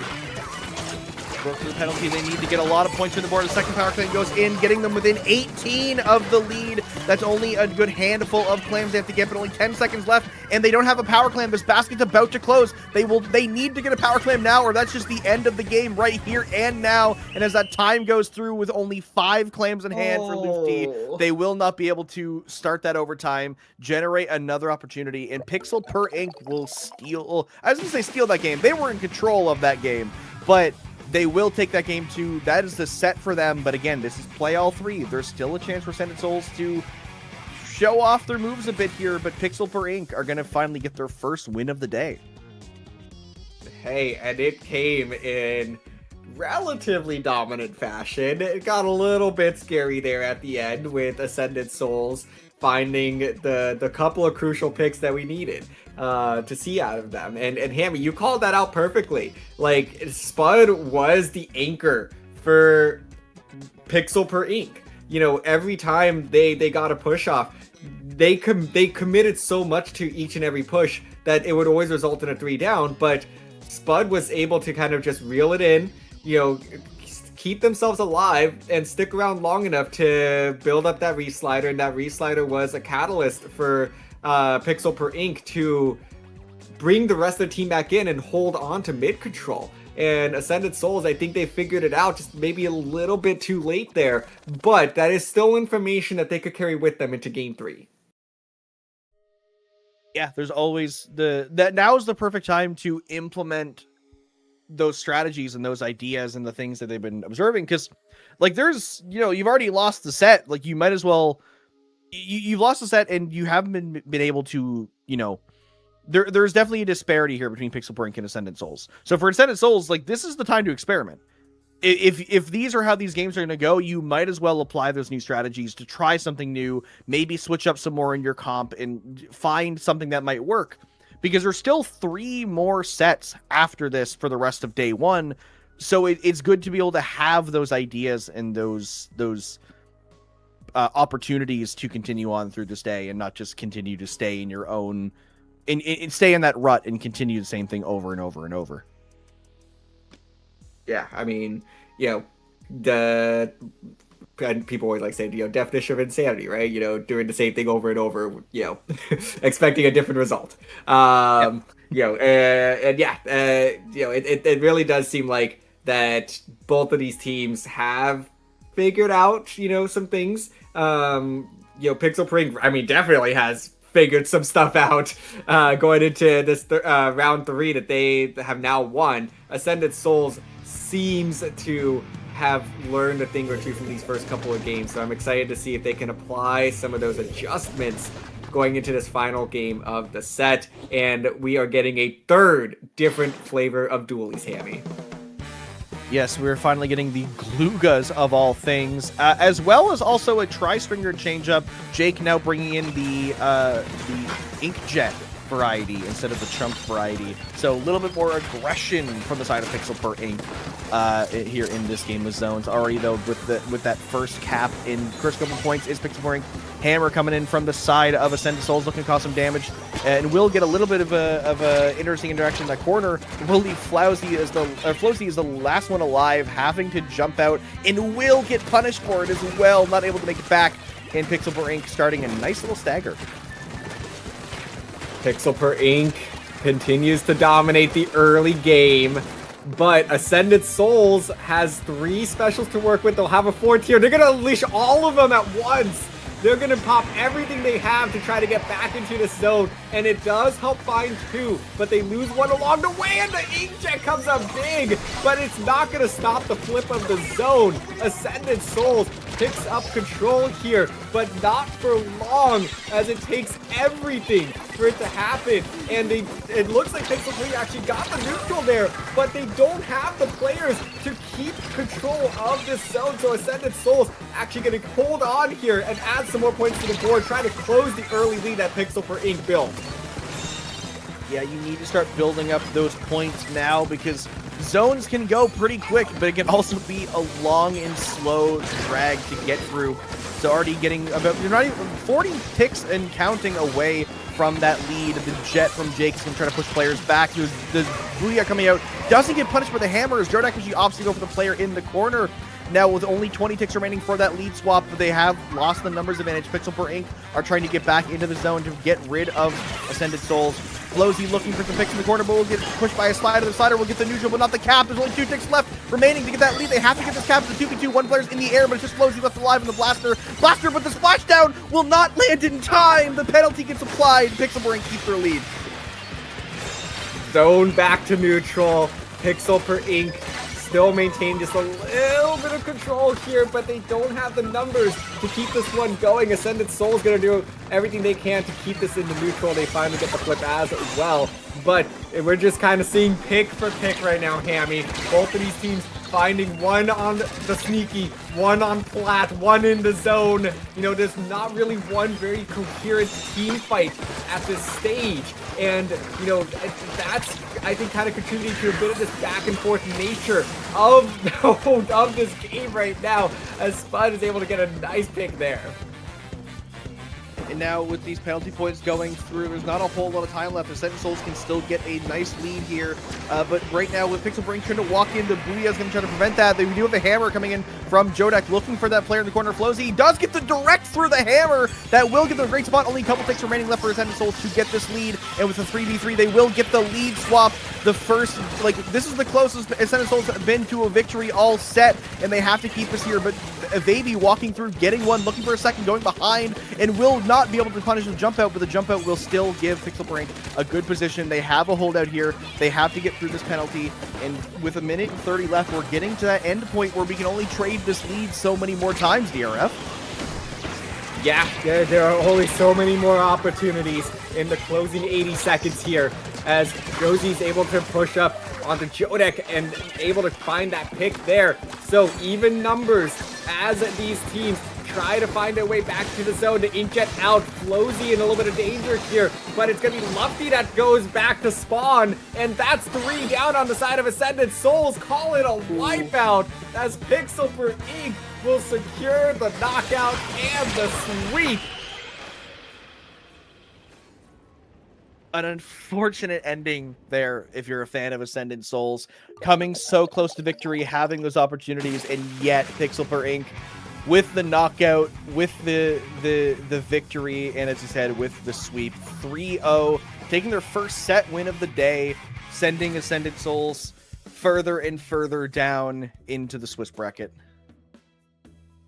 Oh man, yeah, that's always so rough, but of course, like we said, Hammy, you know, the way that low ink is built, you're never truly out of it, unless you're probably 0-5. But you know, there's always the opportunity to, you know, kind of win out, find your way into, you know, the other brackets. I think this month we only have alpha and beta, but still, you know, you can kind of figure things out, take what you've learned, apply that to the back 3 sets of the day, find yourself in a 3-3 position. That's still good to possibly make that beta bracket. So, you know, never truly out of a low ink until, you know, you're definitively with a losing record. Yeah, that is true. It is. I don't know the exact math because of the number of teams. I think it may be possible to make day 2 with a 3-3 record, depending on your tiebreakers, but it would be only a few teams with it. I think with the number of teams, a 4-2 might confirm you for a day 2. So Pixel Brink, if they keep up this streak of wins, because they won the last match of their previous set and then all 3 games here, so they've won the last 4 maps in a row. If they can keep that up, they can definitely still make a day 2 appearance at the very least, after this long hiatus they seem to have taken from competing with each other. Yeah, absolutely. And it looks like that might have been the last game, the last match of this round. So, Hammy, I think it's time for us to clock out. Yeah, unfortunately, we've yapped too much and for too long. The stream already cut out to try to silence us, and now they're bringing on 2 whole other commentators just to get rid of us. This is so sad. But, I mean, hey, you guys are in good hands. You got Topic, you got Rocket. They're gonna give you a blast. So before we kick off, let's talk about ourselves. You talked enough about Splatoon. DRF, where can the lovely let's talk more about ourselves. Yeah, more about a little bit yeah. about ourselves before the stream cut off. So we're gonna pray that this time the stream doesn't die. But I'm a DRF. You can find me on Blue Sky DRF-Splatoon and on Twitch Triton DRF. But per usual, you can find me over at the CCA covering all things collegiate Splatoon. Hammy, please. You can find me basically everywhere on the internet if you just search up Hammy in the Wall. That's my handle basically everywhere. More actively and more importantly, you'll find me on Blue Sky at hitw.inc. Just go straight to that URL. It'll just bring you right there. That works too. Thank you all for watching so far for Low Ink Day 1 of June 2026. Again, don't go anywhere. We've got Topic and we've got Rocket to bring you the rest of day one. So grab a snack and stay tuned.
Hello, everyone, and welcome back to Low Ink Day 1, June 2026. Happy Pride Month, everyone. Hope you're doing okay. Hope you're doing well. Hope you're doing fantastic. I am Topic, joined by a pretty decent friend of mine, Rocket, and we have a pretty good matchup, I will say, as both these teams are 3-0, looking to go on 4-0 and kind of secure their spot into the Alpha bracket. We have INKivaari versus Crushing 20s, and Rocket, how you doing today?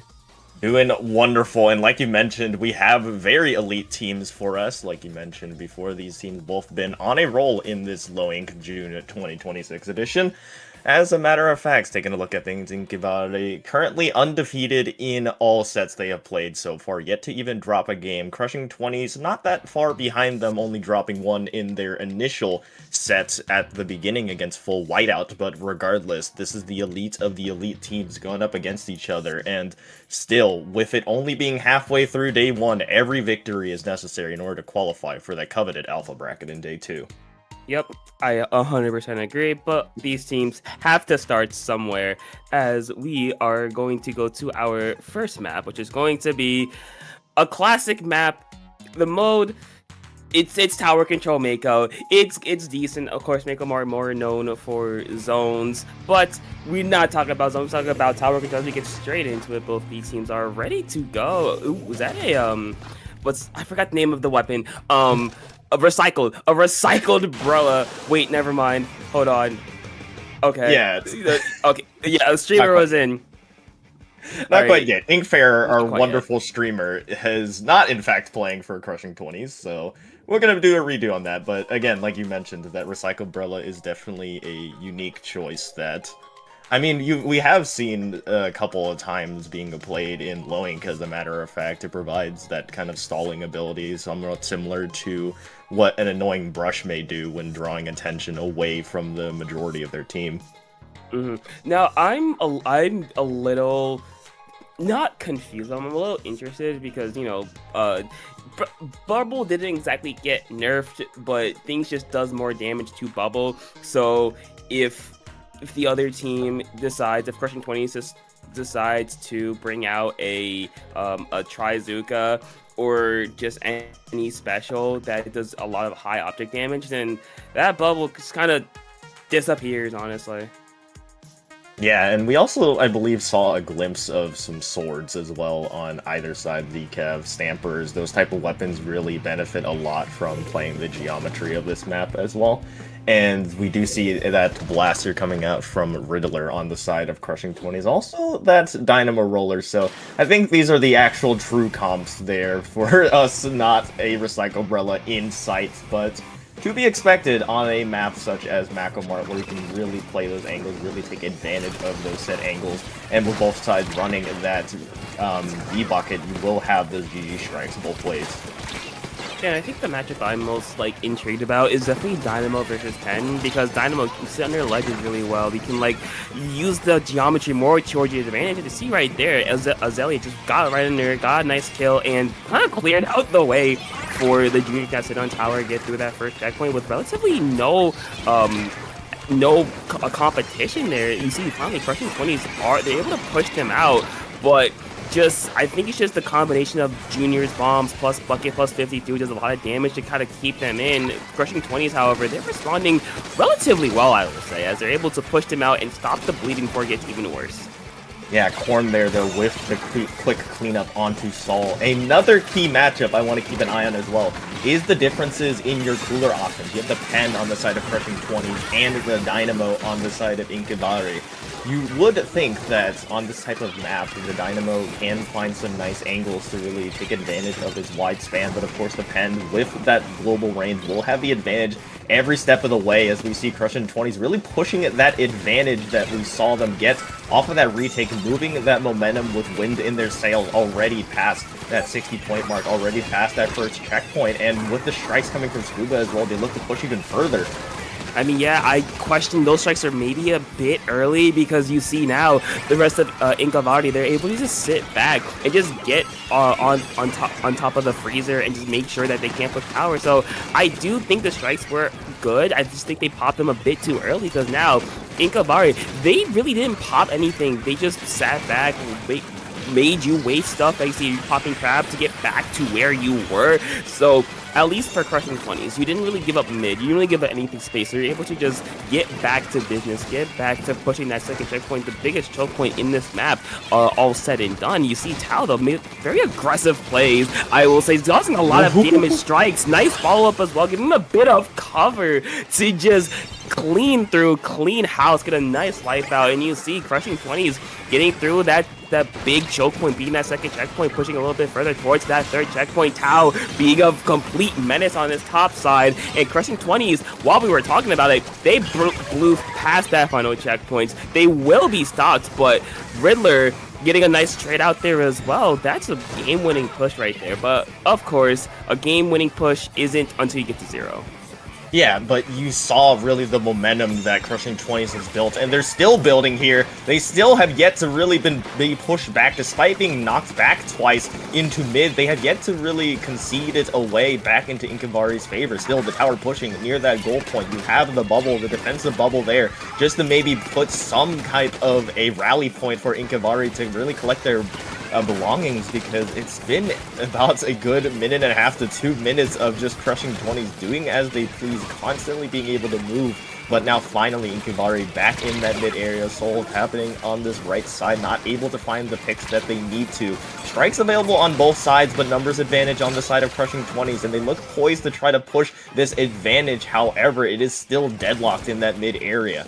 It may be deadlocked, but I want to shout out Tao specifically, just causing a big distraction. We saw that earlier, plus the crab as well, doing a whole lot to keep INKivaari back. And you see, they're finally able to recollect themselves, but not for long, because Bucket is gonna bucket, Blaster is gonna blaster, just sitting around those corners and just doing a lot to just kind of stop the push in its tracks. And for, like you said earlier, for about most of this game, Crushing 20s, they've had control of mid, they've had control of the plat of INKivaari. They just haven't needed to give up anything really big here. You see, even in this mid fight, fighting the Dynamo as well, Riddler just staying alive and just causing a distraction, a flank from Sewell.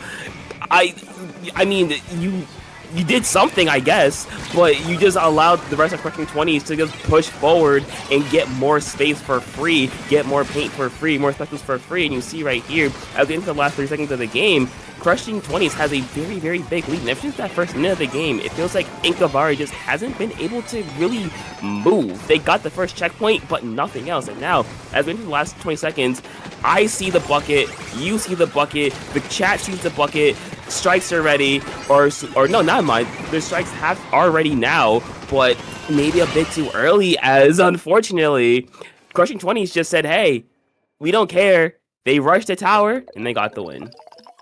Yeah, and you constantly saw throughout the entirety of that, after that initial stalemate in that mid area, the momentum that Crushing 20s was able to build, and the constant following up as well. I mean, you had Scuba with that bucket being so aggressive, as well as Tao on those dualies near that top left side, and you saw the combination of those strikes coming out and then immediately Tao rushing in with those said dualies, and it just led to a bang bang play where everyone was on the same page, and then all of a sudden you blink and you miss it, all of INKivaari just pretty much dissolve, as that disruption and that follow-up and just being on that same page is something teams really practice, they strive for, they perfect down to the millisecond, and you saw it executed very well there from Crushing 20s, and it's not to really much fault of what INKivaari was attempting to do. They just left themselves on the back foot a couple too many times and allowed Crushing 20s to get really comfortable in that mid area, and they forced them to play from behind, which is,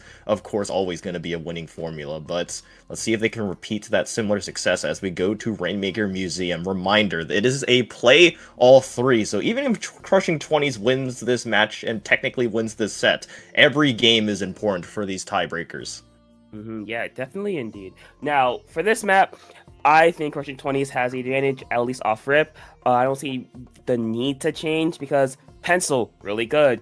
Crab, really good. Strikes, really good. Blaster is Blaster, even after nerf, it's really good. So their weapons just they take advantage of the much bigger map. You can crab from mid, you can strike the backside of the spinner to get your blaster and to get your dualies in. It just works really well, I will say, for them. Now, INKivaari, they do have to work a lot harder, but I do think with Junior, you can get in with the bubble, kind of secure your place, but I think again, kind of like we were talking about earlier, or the game one, I think Penn versus Dynamos will be the really, really big, important matchup here, because if Crushing 20s can keep their Penn clean, can keep Corn clean, then it's going to be a very, very tough match. And honestly, Riddler switching over to... Okay, wait, hold on.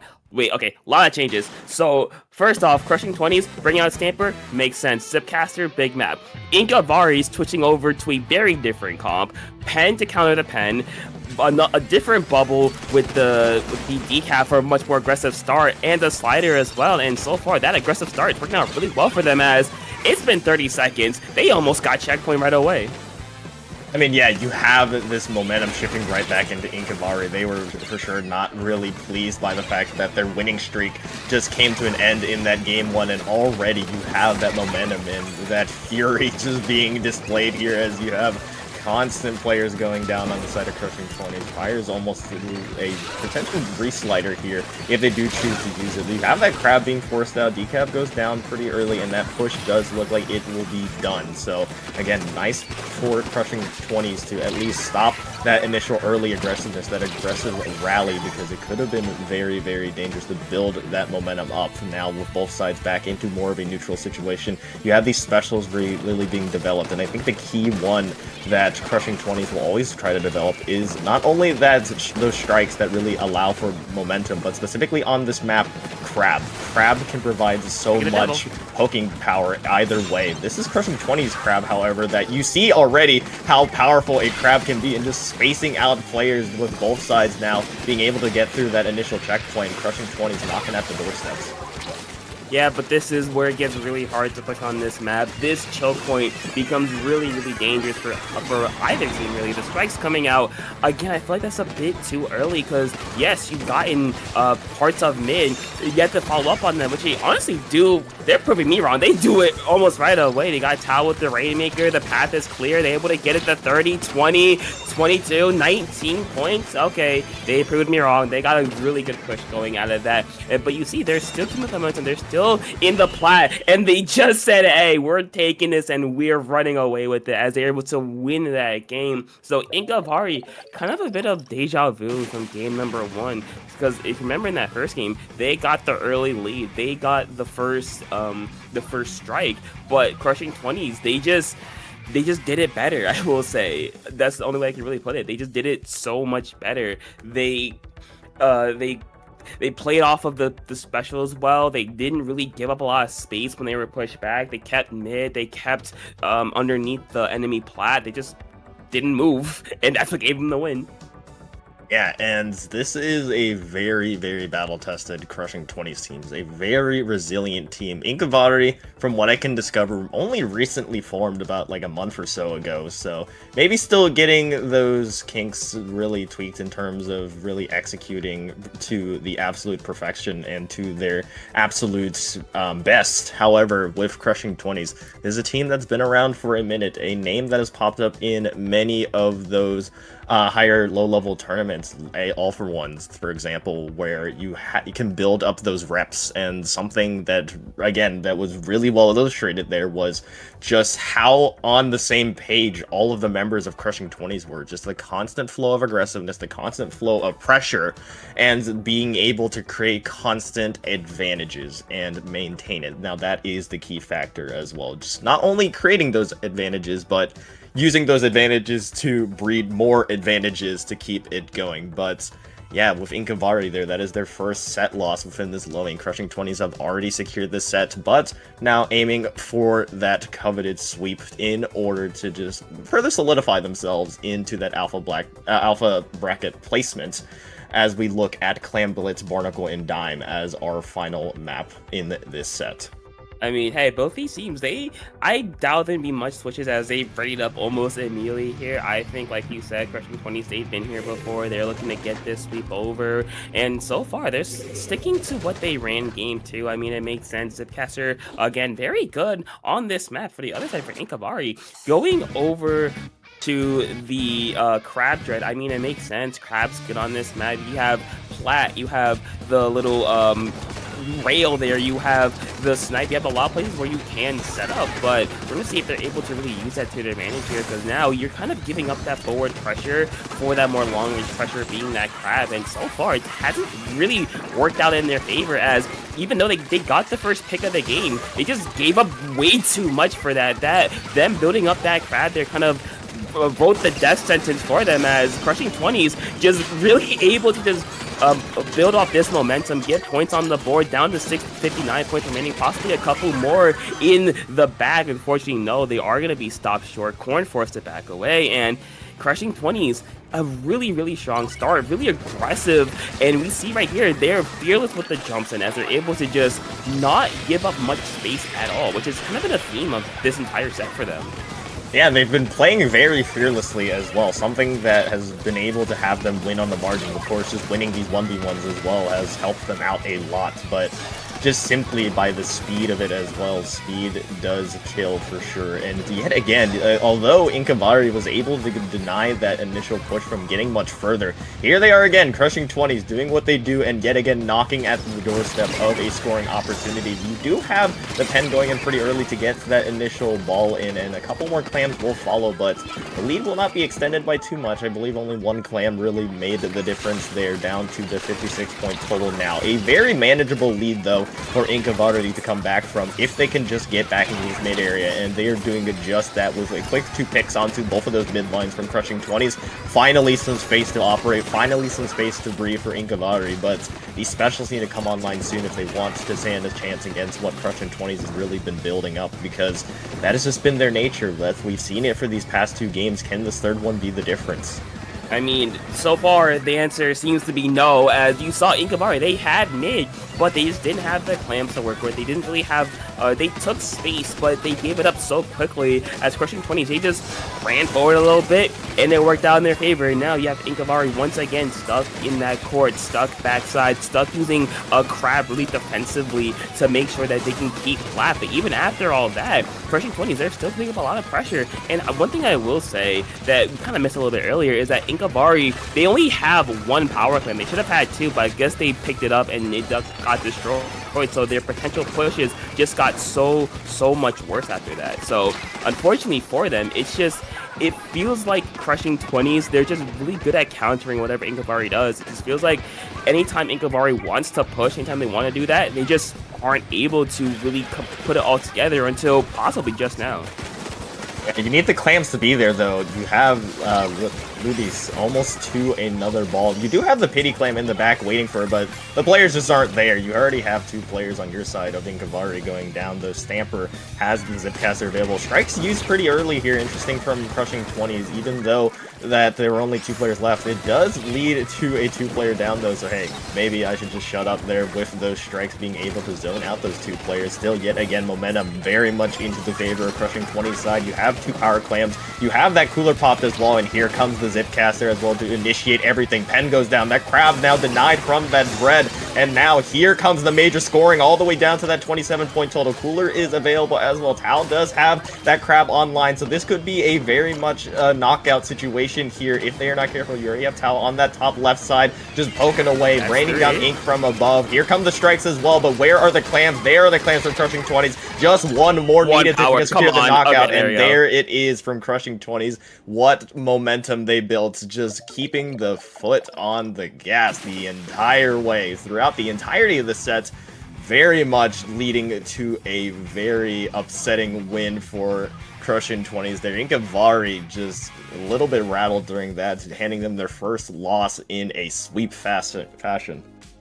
I mean, you can kind of see it during, I don't know if you could, but I could kind of see it in the game where, especially at the end there, it felt like INKivaari, they were scared to really push up. It felt like they were really scared of taking space, because I've said it multiple times. Every time that they got to mid or to plat and they ran into one player from Crushing 20s, they would just back away to their plat. They wouldn't contest the space. They wouldn't contest anything. And you saw it multiple times, especially at the end there. They gave up so much. They crabbed so early. They crabbed so defensively that it was like, once that was over, okay, we run at them and they just got wiped out. So it felt like INKivaari, I think you can say it was a little bit of a, like you said, they were a little bit rattled, a little bit inexperienced playing together, because they just, it felt like they really didn't trust each other to hold that space by themselves. So they just kept, backing up to safety, backing away, just making sure that they were alive. And shout out Crushing 20s, they just took full advantage of it. Yeah, fighting with full confidence and fighting to their strengths, and just simply not being afraid, being all able to take initiative and take space, and sometimes making a decision faster rather than being able to make the overall best decision in a game. This has its benefits in such a fast-paced fighting style. And I mean, we saw it there. They fought really fast and they won pretty fast, as we have a little bit of a look in here at round 4 as a whole. Reminder, this particular low ink has 60 teams overall. No Group A, Group B, everyone in a massive Swiss here. Top 16 make it to Alpha, next 16 make it to Beta, nobody else qualifies. So in order to get to a bracket, you need to be in that top 32. Alpha, of course, the ultimate goal, you need to be in that top 16. So with that victory, Crushing 20s makes themselves only one of 3 teams to be currently 4-0, sitting very comfortably in Alpha bracket, barring some miracle from any others. They should be qualified for that Alpha placement with Starfish and Cherry Deep Sink as your other 2 teams that are sitting 4-0 right now.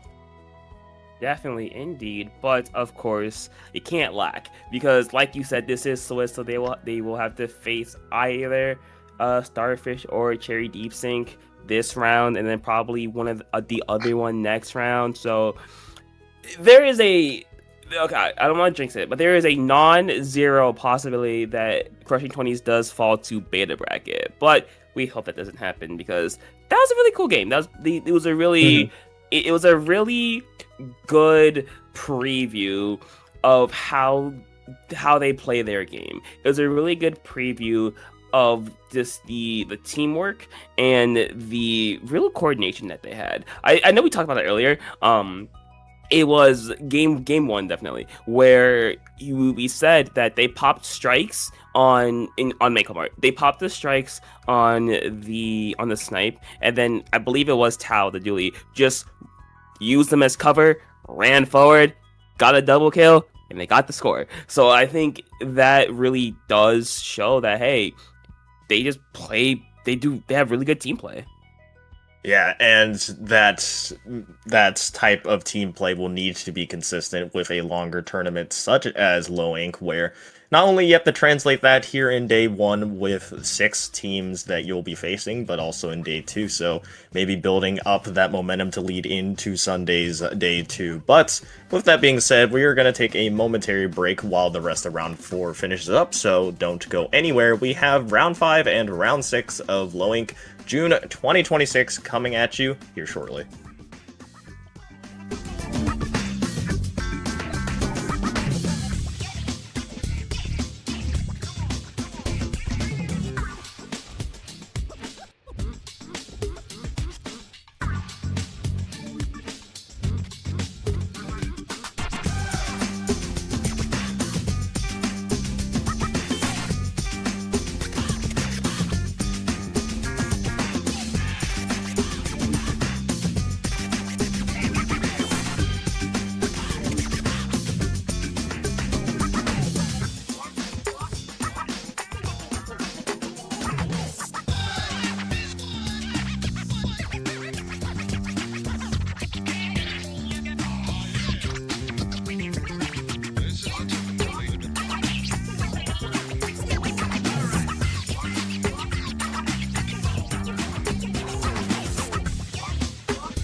And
we're back for round 5 of Swiss for Lowing June 2026.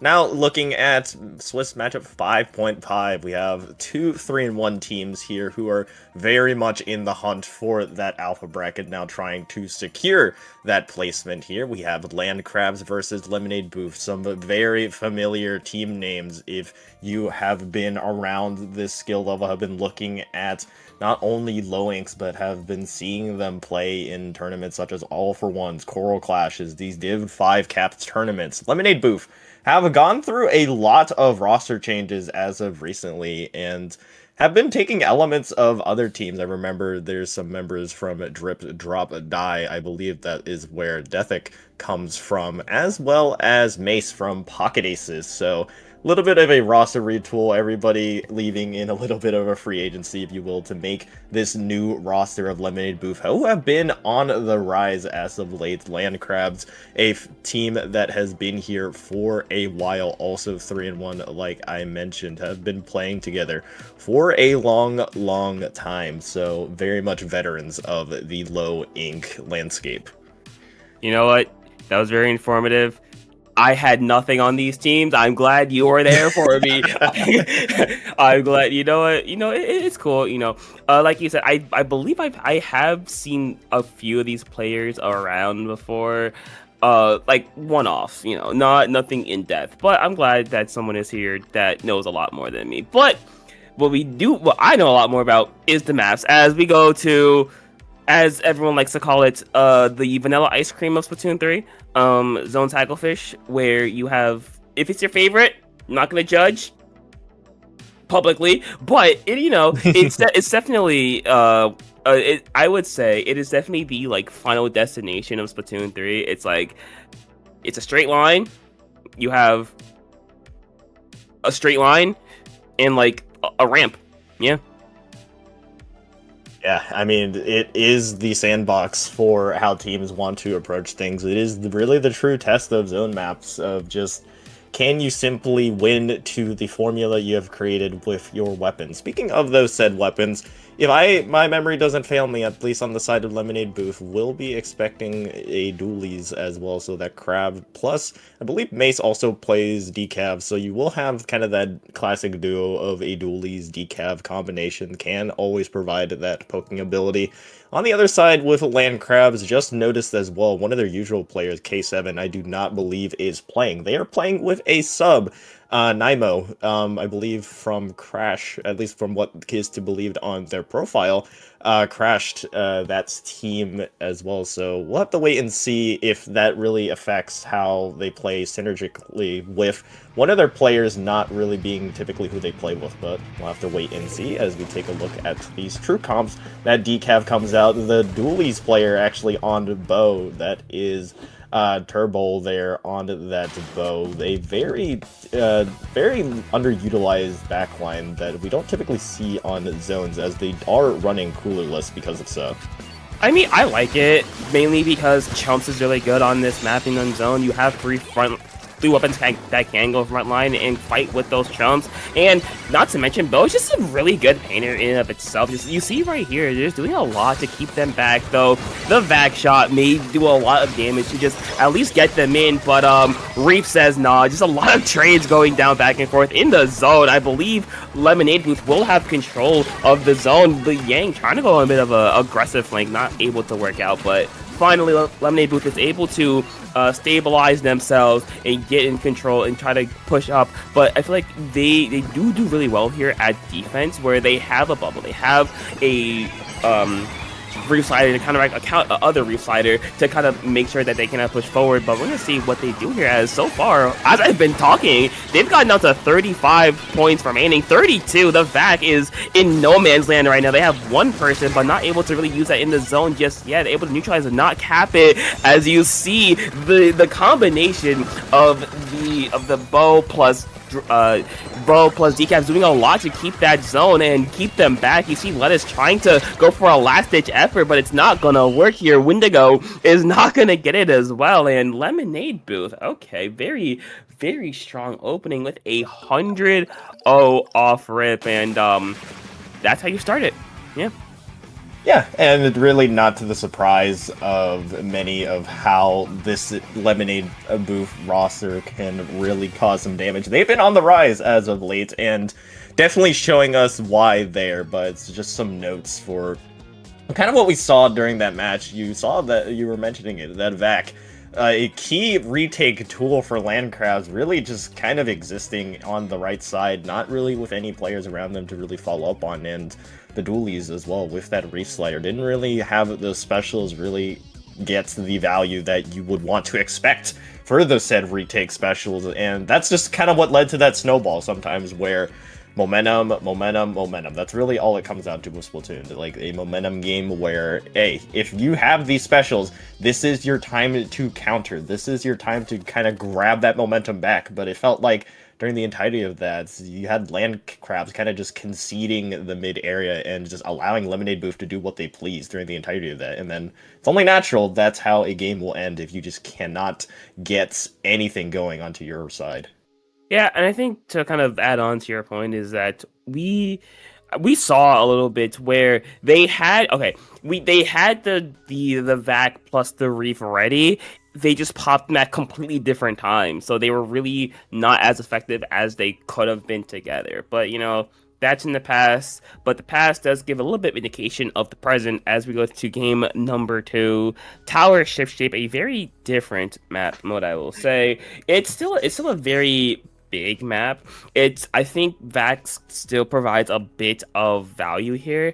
The only thing I could really see switching up from Lemonade Booth is possibly switching from the Nouveau tri-stringer to like maybe the incline one with Jet to get to contest that right side. But then again, you can also really contest court with Chump, so that's really up to them, I guess. But like I could see like not a lot changing for Lemonade Booth. I mean, yeah, and kind of what you were mentioning about that Vac. I would argue that Splatoon Tacklefish Market, out of these 3 maps, is probably the worst one for Vac. I think Vac is very strong on TC Ship Shape, very strong on Humpback Rain, just because of how the objective really functions, where you want to control that space. Maybe Land Crabs can really rally around that 96 a little bit better instead of just using it as kind of a distraction that was utilized there. But we'll have to wait and see. Lemonade Booth, of course, carrying that momentum from that initial game. No changes for them on the other side. Still same all around. Just gonna have to come down to playing a little bit better for Landcrabs for that execution. Lemonade Booth trying to see if they can continue that momentum, but we'll have to wait and see how this goes for us. You see that T-Tech from Lemonade Booth will have GG strikes available. You already have Taffy there with that initial Dread pick, with such a great player on that weapon who just plays so aggressively. I mean, you said GG strikes, so we don't need it because they're starting off a really strong. Get to that first check within the first 30 seconds. They're doing a great job of getting court. They have someone on that top side, just making sure that no one can get there. And Wendigo here, kind of the last line of defense before it gets in this really dangerous no man's land in court area. But Lemonade Booth, they're just rolling. They have bubble. They were going to have slider, but not anymore. But they're just keep it rolling. That thing is up there, getting a nice double as well. Wendigo's going to be like the last man standing to try to stop this, but that bubble from Mason do a lot of work. And you see Turbo again on that tower.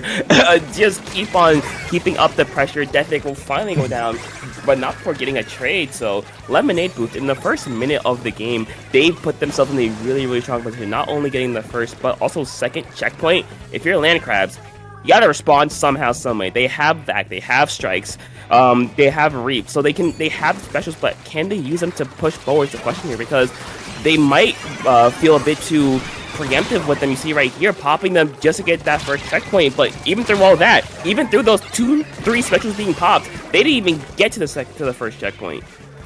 Yeah, and it doesn't have to be like an immediate like response from Land Crabs where they immediately go down to 14 or something. It could have just been at least one of those checkpoints to build some momentum back, but Lemonade Booth just have been doing a great job of just always being in their heads. Yang does find that pick and finds another one onto Mesa as well, maybe finally lighting up as Turbo forced back on this right side, finally showing some life within them. Landcrabs now vying for that first checkpoint pop. We do have Lemonade Booth just trying to build up these specials, very smartly doing so. That Reef Slider should come online pretty soon. Those strikes from that bucket on Landcrabs denied. Reef Slider available for the Dapples. Yang will try to see if they will utilize it here, canceling out Taffy's Reef Slider in themselves, saying, hey, I got one of those cards as well. Led us almost to a Vac themselves, so if they can stay alive, they can continue this momentum that Landcrabs so desperately needs, but nobody's on that tower. The checkpoint hasn't been capped, and the tower's rocking all the way back into mid.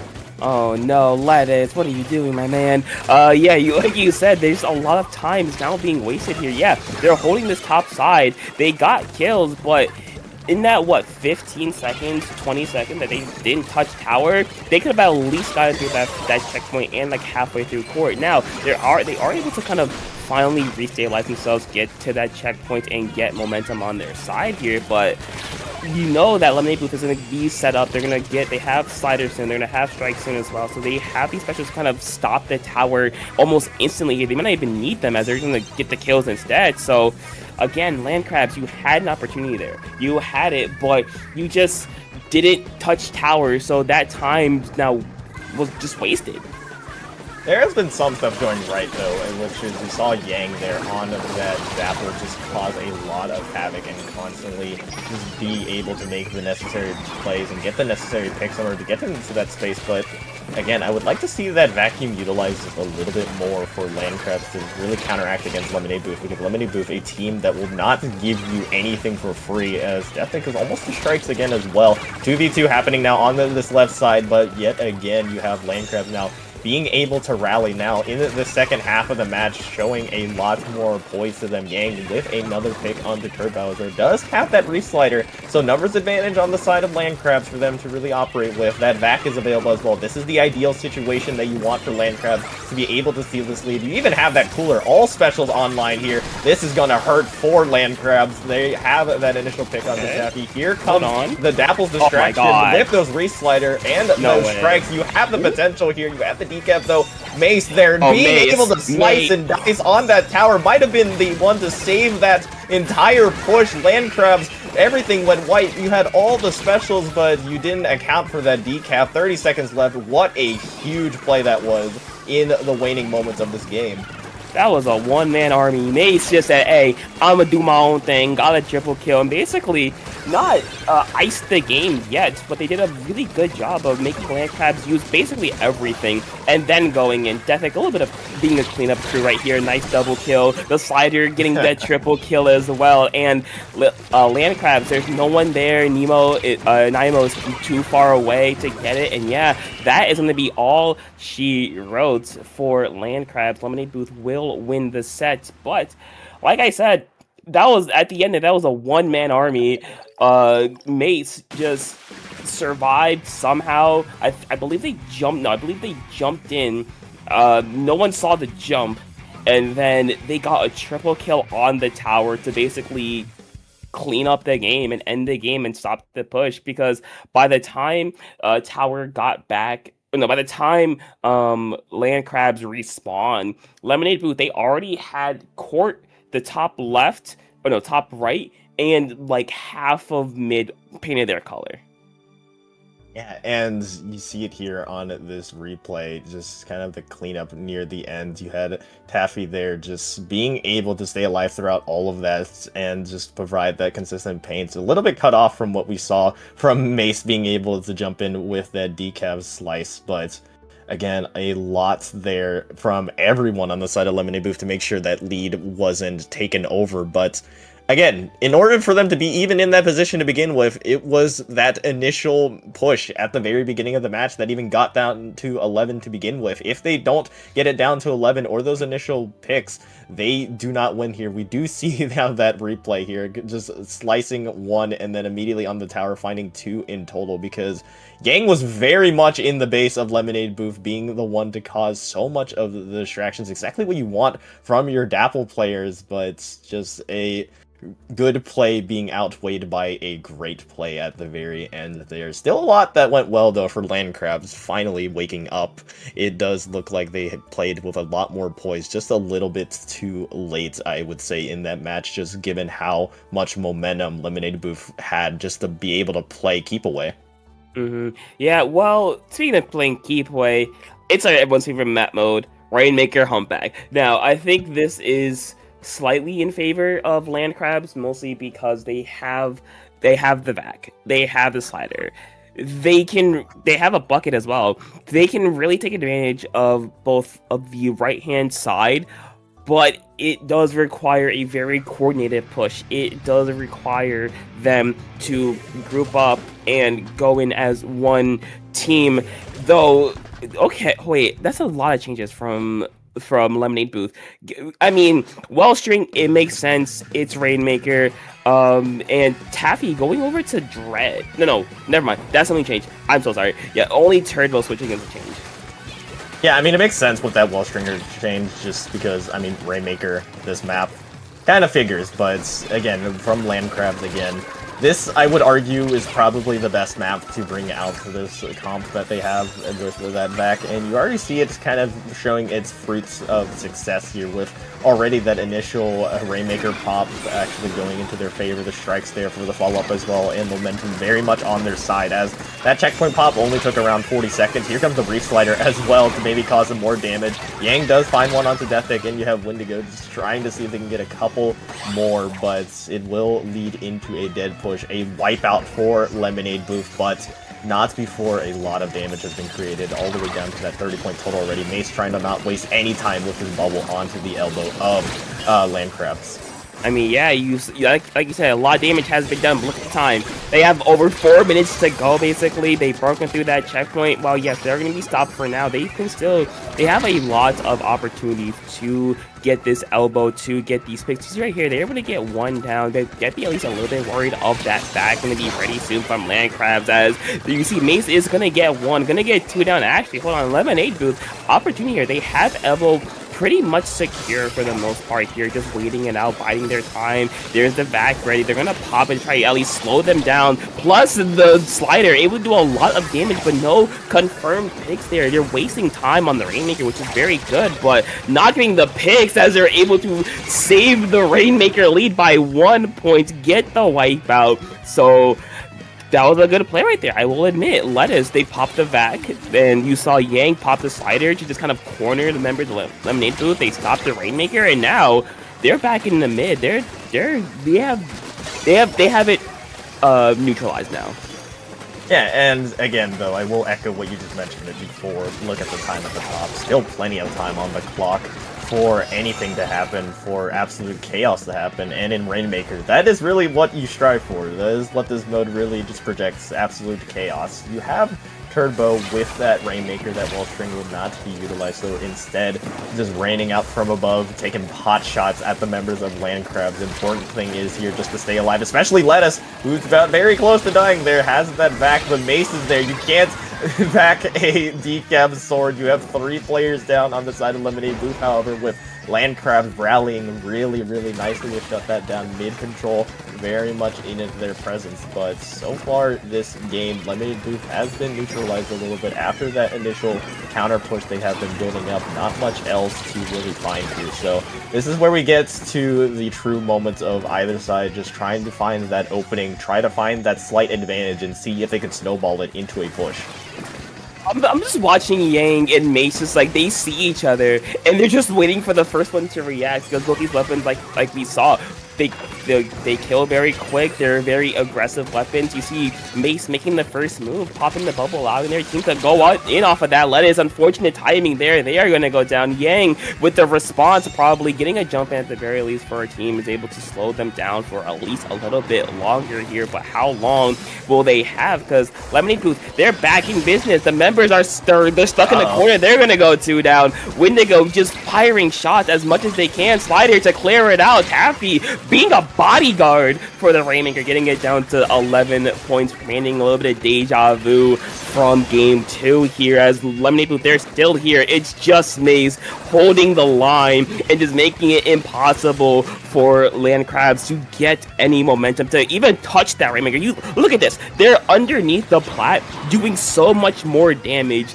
just keeping Landcrabs kind of at bay, giving Deathic and Maze time to get back in. Unfortunately, they are both going to go down there, but with how much time they came off the clock, they did a lot. Even though they did go 2 down there, they have 30 seconds to get to 10 points or less.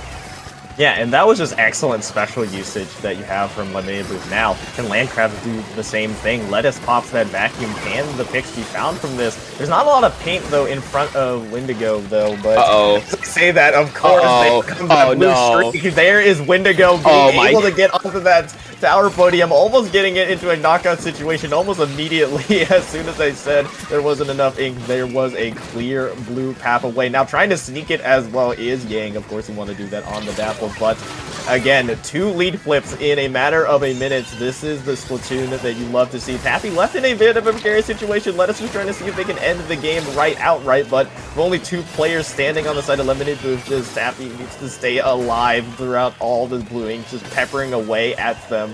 Overtime, the clock is not on their side. The vac is also available for Landcrabs to really hold it on. He's sharking, and there it is. Landcrabs will get the last laugh within that set at the very minimum, making it a 1-2, preventing them from getting a sweep. But finally you have the land crabs that you expected to see. They showed up when the time mattered most. I was just talking about how well Lemonade Booth did in their execution of specials on their push that got them the lead, and land crabs just took the step above to do it that much better. Now, I just have a quick question for the members of Land Crabs. Where was this earlier?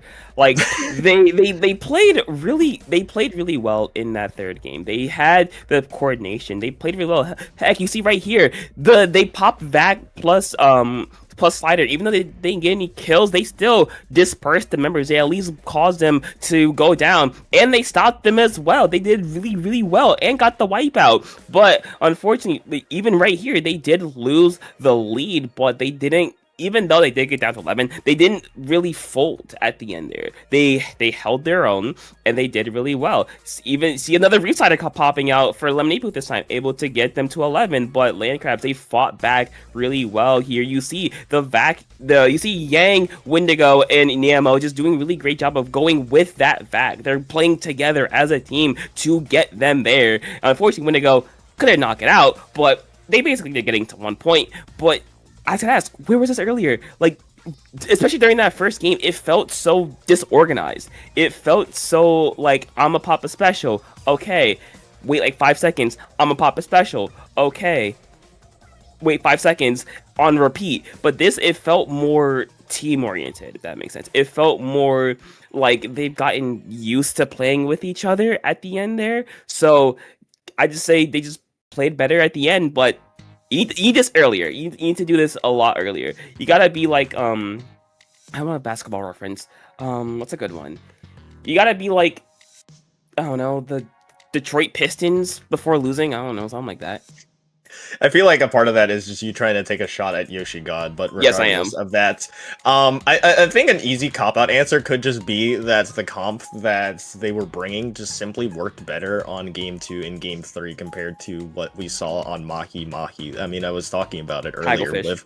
with Hagglefish, apologies, with how Vacuum really works, and it works a lot better on Rainmaker Humpback, like we saw there, and it works a heck of a lot better on those types of modes that are a lot more close quarters. So maybe it's just that, and also maybe it's just eventually they were able to really adapt to what Lemonade Booth was doing. So a lot of factors kind of brought into it, but again, though, massive applause for them for at least getting a game on the board. Lemonade Booth, though, still, of course, will take that one. They moved to 4-1, now mostly solidified there in that alpha bracket. Again, now that these rounds are winding down, and now we're looking at round 6 coming up soon.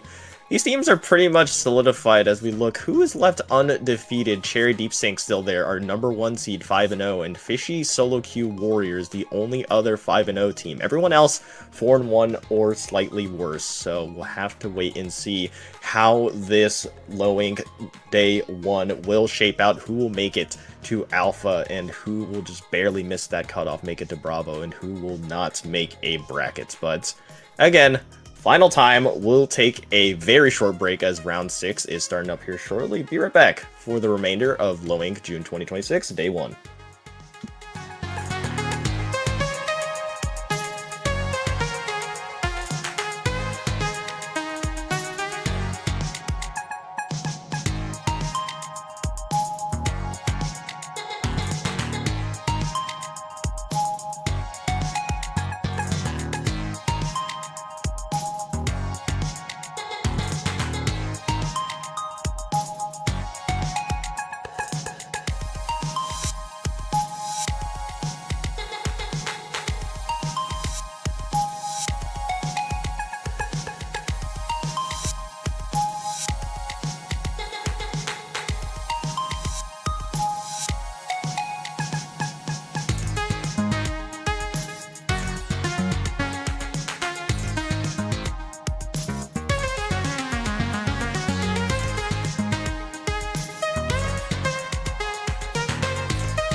Well, everyone, welcome back to Low Ink June 2026 edition. I am Topic, joined once again by my good friend Rocket. And this matchup for you today, or this round, is very impactful, I will say. We have Octaves, Octo-Express, a lot of Octos, a lot of 8s, probably a lot of Octolings in the game as well.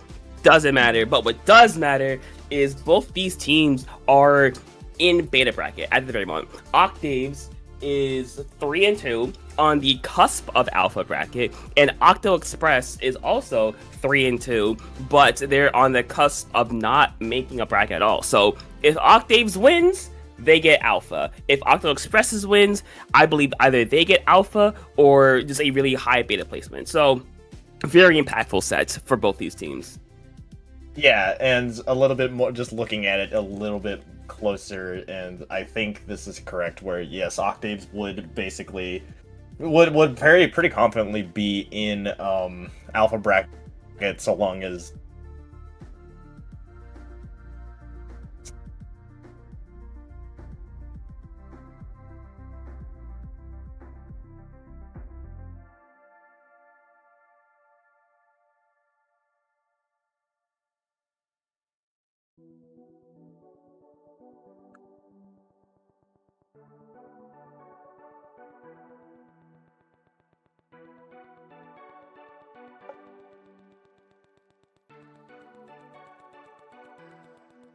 oh, sorry about that little bit delay. But yes, like I was mentioning before,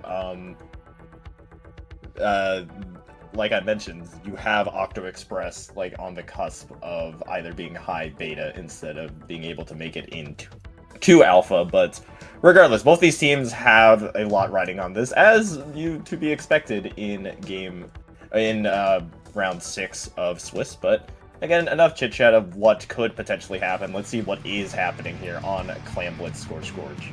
You know what? Classic map mode. It all comes down to who can control the ramp really well, and okay. You know what? These comps are a little out there, I will say. S-Blast kind of makes sense. You have that Booyah Bomb. You have a lot of AoE with the Burst Blaster, the 3 Bs. That makes sense. Rose on the Dappled. I like it. A lot more aggressive cooler option for them instead of Dynamo for Octo-Express. But Dynamo plus Heavy, it's kind of devious, not gonna lie. So much paint. Like, you cannot approach ramp. Even after the nerf, or the paint nerf, it just provides so much paint value. But it looks like Octave say, hey, we don't even care. They're running straight through, getting the first score of the game, but not a whole lot of follow-up. So able to get down to 68. It's just clubs with clams not able to push forward, and I believe that will be the end of the push. So they were able to strike first, but now Octo-Express, you gave them another pity clam to use against you. Yeah, you talk about the amount of paint that Octo-Express has, and not even mentioning the fact that they have a Dread as well. The Dynamo, Heavy, and Dread all being able to paint for that Sea Blast, but you saw a lesser used kind of special combination that Octaves was moving up with, which is going to be the Chumps in the back end. You see the Chumps constantly just painting this elbow position, making it very difficult for Octo-Express to really hold on to that one-for-one trade happening in that background, but still a lot of clams coming in from Cloudy, that bow player.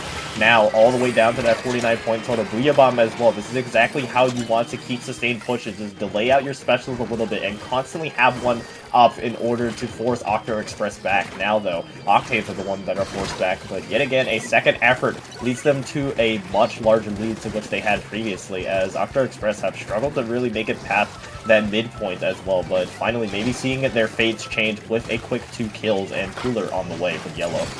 Yeah, they're gonna have Cooler, they're gonna have Space, they have Crab, and alongside Wavebreakers, they have a lot to work with, but the clam economy is a thing I'm a little bit concerned about, because a little bit earlier when the basket closed, they did not pick up the pity, so they don't have 2 power clams, they only have 1. So that does kind of hamper their ability to score a whole lot more. And I think alongside that, the use of the bow, just being able to sit up here kind of, well, mostly uncontested, to just make sure that it's very, very hard for Octo-Express to push up, because I think a thing, or a little of a knock against their competence, it's kind of slow. Like Dynamo with Dread's a slower aggressive option. Heavy is a backliner, it can play more aggressive, but you have to like paint for both kind kind of paint for Dread and Blaster, so that does slow you down. Next episode there. But yeah, it just feels like Octo-Express, their comp's a little slow. It's a lot more paint heavy, a lot more control heavy, but really pushing and getting forward is going to be a bit of a challenge. Yeah, so as long as they get that space first and foremost, they're able to at least keep Octaves at bay. But I mean, you see, they have a Blaster, they have a Dapples, and they have Chumps. Those things will constantly make Octo-Express move on their toes, so it's going to be a very tough challenge to utilize, especially since in a mode such as Clam Blitz, where you're constantly moving back and forward, it brings up that challenge, that splashdown, dislodging 3 members of Octaves into that elbow position, actually leading to 2 clean picks, and now player advantage in the favor very much of Octo-Express to move forward, but not quite being able to cut through everything as Club's able to find a 2-for-1 trade and actually preventing any further score from going on, so really nicely done from them to just hold around that pillow. I mean, yeah, Club's kind of single-handedly stopped that push from getting any worse themselves, and I will credit Octo-Express. They are not giving up a lot of it. They have Crab on top. They have Splashdown as well. They had Splashdown as well. So they still have mid, but pushing in, it would be a bit of a challenge because you do have to fight through that back plus those jumps, plus a Dapple that's going to be kind of always getting attention towards themselves as well. Popping that Crab to at least force them away from this ramp, but that back on ramp plus the jumps is going to make it really, really hard to get anywhere going, to get any real space here, because every time they tried, the vac just kind of clears out the corners. You're going to go down, and now Octaves is able to push kind of easily back into mid with just being Luke going down as well. YOULL trying to at least follow up on that, not quite able to themselves. So Octaves, they have a really comfortable lead, I will say. They have the space, they have mid, they have back as well, plus Booyah. There's just a lot. They might look to end the game right here, right now. Rose with more clams in the back cooler as well in case they go down. Just throwing the clams at it. They don't even need the power clam. They just won it outright. So Octaves just went out. They executed, and I think they took advantage of Octo-Express having a much slower, I don't want to say slower, because it's, I mean, kind of, like, it's not a traditional slow comp, but it does take time to get set up with their comp. So I think them having both a Dapples plus an S-Blast makes their lives a lot easier. And you pretty much saw the exact same formula for Octaves throughout all 3, I believe, of their different pushes, where it was literally just, okay, do we have Vac? Yes. Step 2, do we have Chumps? Yes. Step 3, Profit. And we saw that, like, the Chumps clear out so much space and force these slower weapons to move away. Of course, you do not want to stand near Chumps for obvious reasons, and then the Vac just prevents anybody from even shooting those Chumps in the first place. It's a combination, like I was mentioning, that you don't see often, but is so effective against the specific comp that Octo-Express was running. I mean, you see it right here. Clubs on that Vac, the Chumps there as well coming from Cloudy, and just what comes afterwards is an absolute bloodbath and dislocation of Octo-Express, where you just have so much more space to really work with. I believe the third push that they had, the final one, was probably the most effective because it basically cleared out all of Octo-Express without really needing to pick off any of them. They just had to respect that space, and by that time it was already too late. Yeah, just very good from I'm sorry, the names are too similar. From Octaves, just kind of clearing out a lot of space, making sure they can, you know, like you said, use those Chumps, use that Vac to just scare people off. But now we're going to a map where, at the outset, is in favor of Octo-Express. Just straight up, like Blaster on Make a Mart, really good. Dread on Make a Mart plus Crab, really good. Dynamo on Make a Mart, really good. Heavy. You know, it's heavy, it's pretty versatile, but it's also used really well. So at least from the outset, this is a very, very good map for Octo-Express. Now for Octaves, I think if they keep playing the way they do, they use those chumps to advantage, use the chumps to their advantage. The S-Blast fights really well around the stacks to be very, very useful. I think Tri-Slosher makes perfect sense here. Is what? Okay, hold on. Wait. Okay. Okay. Double bucket plus Luna, you are kind of giving up your range a little bit from Dynamo and Dynamo to just go all in on the fighting. I think Izumi here on the leader will kind of be that backbone that Octo-Express kind of needs to push forward. But even through all that, they're able to at least get the first check or get the first score of the game, as they might be able to not get a lot further as Octaves just kind of shuts it down almost immediately.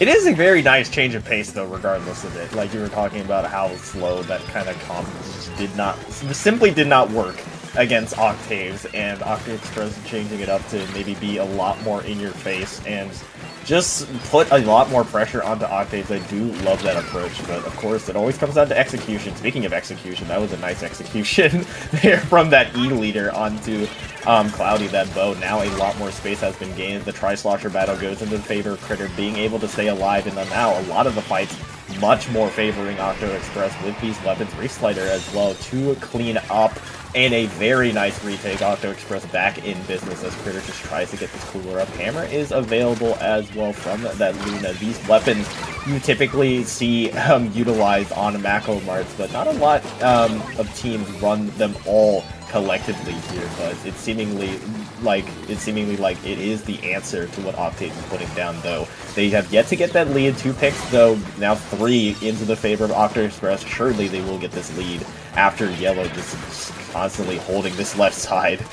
I mean, yeah, they are able to get that leader relatively easily here. I think just the threat of leader is doing a lot here, plus these 3 frontline weapons are doing a lot of damage. The double slosher plus Luna is doing us so much heat. They cannot get the stacks. Octaves, if they get the stacks, guess what? They're gonna go down. They pop up back, trying to use that as kind of a last-ditch effort, just throwing everything at the zone. The slider, though, gonna shut off Light Boy and get a nice one, but it's not going to do much else, as Octave finally able to break through that line and get the zone and get at least a little bit of their penalty ticked off here. But Octo-Express, they're still here.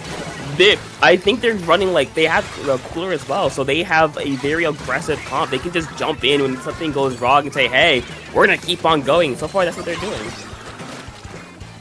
And still, though, very much favored into Octo-Express. You have Octaves now trying to see if they can recreate some of that magic that Octo-Express was doing to them a minute ago. Still have plenty of time left in this match. Rose with a nice flank, though. Being able to find 2 can be the start of something great here if they continue. Still going. Aura now being farmed as well, with Izumi being the last one standing, keeping a close eye on that flanking Tri-Strike. Now, all of a sudden, things have now completely flipped. You have no more penalties to really worry about if you're on the side of Octaves. Here come the chumps as well to make the situation even worse. You do have that hammer from Octo-Express just waiting in the wings to see if they can get into the zone in time to at least hold on to that lead. There's a very slam at 1 point lead. Luke comes in with that reslider to barely flip the lead back into the favor of Octo-Express to just hold on to that narrow 1 point lead, but still momentum. Still knocking at the doors for Octaves here as they have that strong zone control, and you kind of think now Octo-Express need to get in a strong retake to bring this one back, because it's now looking a lot more dangerous than it did a minute ago. I mean, it's kind of the downside of their comp. If they get locked out, it's going to take a very large amount of effort to get anything, to get back in. You see that Yellow is going to be able to get one. Their teammates going to get another one, so they're able to fight back. But Rose, once again, is kind of being a little bit of a savior. Unfortunately, they are going to go down there, so Octo-Express will hold off by 1 point. A minute left in the game. They have a slider for anything that Octaves tries to do. Nice snipe there by the bow. But yeah, if you're Octo-Express, I would say try to save that slider for when Octaves tries to push. You see that back, you see the chumps, you see they're running forward. Luke with that slider, unfortunately gets absorbed by the back. So just unfortunate timing there at Octave. They're going to just collapse really, really nicely here on this left-hand side, getting 1, getting 2 actually on the side of Octo-Express. So they did a really good job of kind of comboing off of getting a pick and making it even more, and they're going to be out of the penalty points soon. This could be very, very quick lead flip here at Octo-Express. They have to go basically right now if they want to save this game here. They have Luke here with the slider. They're going to pop it, and they're going to get it at the last second. There's the Booyah. There's the chumps. It's just it's just Light Boy on the S-Flash trying to fight through everything here. They aren't able to cap this zone, and Octo-Express, they able to bring it back and hold on for dear life at the end there against Octaves and Rocket. We got ourselves a meaningful game 3 here.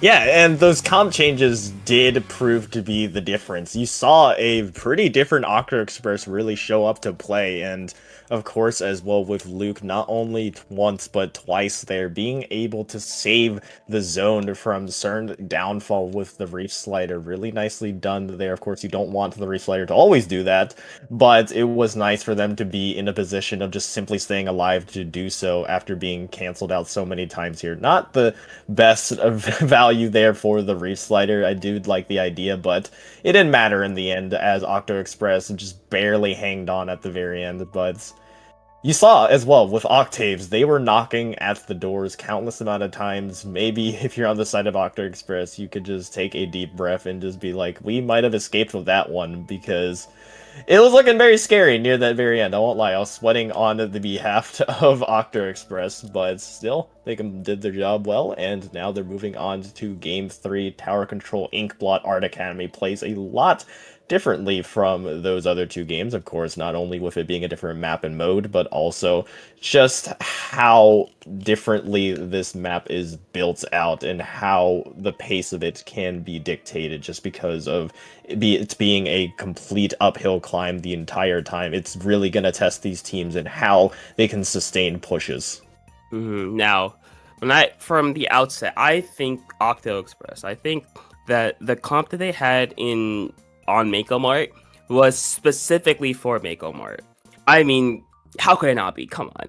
Really? Like, that map is made for shorter range weapons to kind of thrive on, for blasters and buckets to thrive on, because you have these ledges. You have basically a lot of movement opportunity. You can go on the walls. You can go anywhere you want, basically. It's a very condensed map. So I think they're going to kind of go to something more like they did on game number 1, where it, like I said, it is built very, very differently from what we saw before, but are they able to adjust to it is the question here. Rose sticking with that Tri-Slosher Nouveau. On the other side, a couple switches up for Octo-Express, sticking with the Tri-Slosher and having Luke go on the shot. I mean, it makes sense. You have Zuka for the bats area and the stacks on defense and on offense.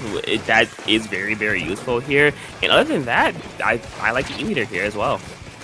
Yeah, and you would argue as well that Shot has more flexibility on a map such as Tower, as Inkblot Art Academy Tower, that has these closer range fights, so it makes sense that they do switch over to 3, now making it 3 weapons that fight really effectively within those close ranges, and then you see it right there with Luke getting that pick onto Cloudy. They do go down for it though, but still, it creates that space and allows for the rest of Octo-Express to rally behind them with that wipeout and wind very much in the sails in the backs of Octo-Express as they surge forward off of this initial retake into a push. You have, though, flanking Light Boy always constantly being in the back. A nice 2-for-1 trade will allow them to get some space, but a wipeout going the other way shuts things down, and this is to be kind of expected within a Game 3. Both sides now have gotten that initial game win, know each other's tendencies by now, and now it's going to come down to execution based on these singular fights.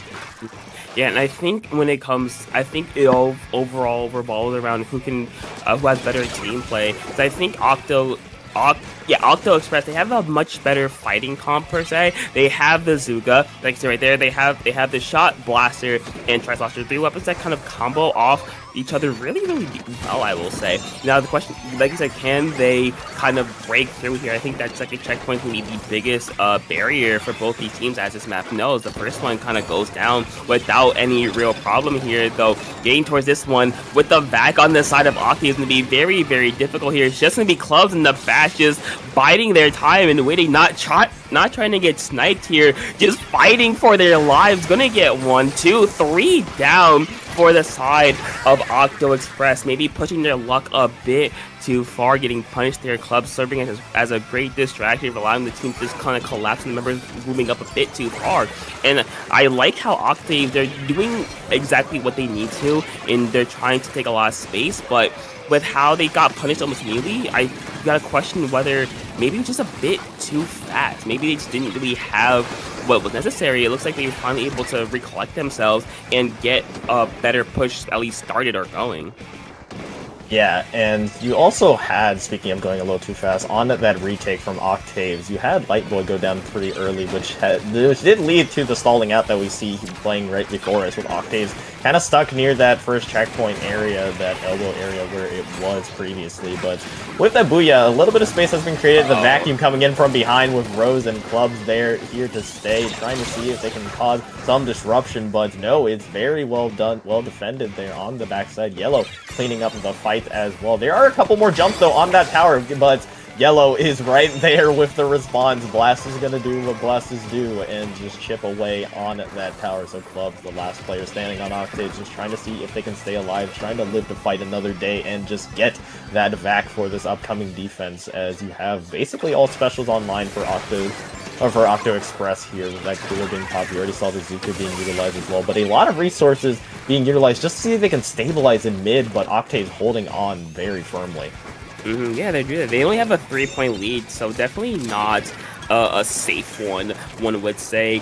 But what is a little bit at least helpful here is that that Octaves has to go up the uninkable ramp, which is very, very difficult to do if you don't at least have parts of plat already in your color here. It looks like Light Boys in the respond to that, getting a nice one. They're the last member remaining, just going straight to the tower, able to get another one down, and Octo-Express not in a good spot right here. You see the vac at the ready, you see the chump popping out, you see the Buyo as well, so this would be pretty easy going for that second checkpoint, maybe going a little bit further. Rose in the back, getting a nice pick there on the leader, and they're gonna keep the tower rolling. 34 points remaining. That is gonna break the game basically wide open for Octaves, and now Octo-Express, they're on their back foot. They with the weapons that they have, with the comp that they have to be aggressive. They have to play well on each other, because I think they just kind of get not diffed by the vac, but they kind of get neutralized by the vacuum. Yeah, and 15 seconds left, not a lot of time to really work with, so this push is going to need to count. You already have 2 players down on the side of Octaves, so this is exactly what you want. Now just Lightning Boy left with that Booyah Bomb, that GG Booyah Bomb, going to be very crucial within this final fight. Can they hunt this player down? That is the question. Here comes that Booyah Bomb, but there is immediately just the wave of Octaves, an experienced team like Octaves saying, no more of that funny business, immediately shutting down a counter push before it even got its legs from under it. Octaves right back there with the response, a Game 3 victory, and now with that set win as well. And if I'm not mistaken, I'm pretty sure that boosts their chances up now into Alpha Bracket. Yes, now looking at it as it stands right now, Octaves have clinched in to Alpha Bracket. On the other side, with Octo-Express losing there, I'm not exactly sure they've qualified for beta. They have because all the sets. Okay, all the sets have officially finished, so the results are locked in. And yes, like you said, Octaves are going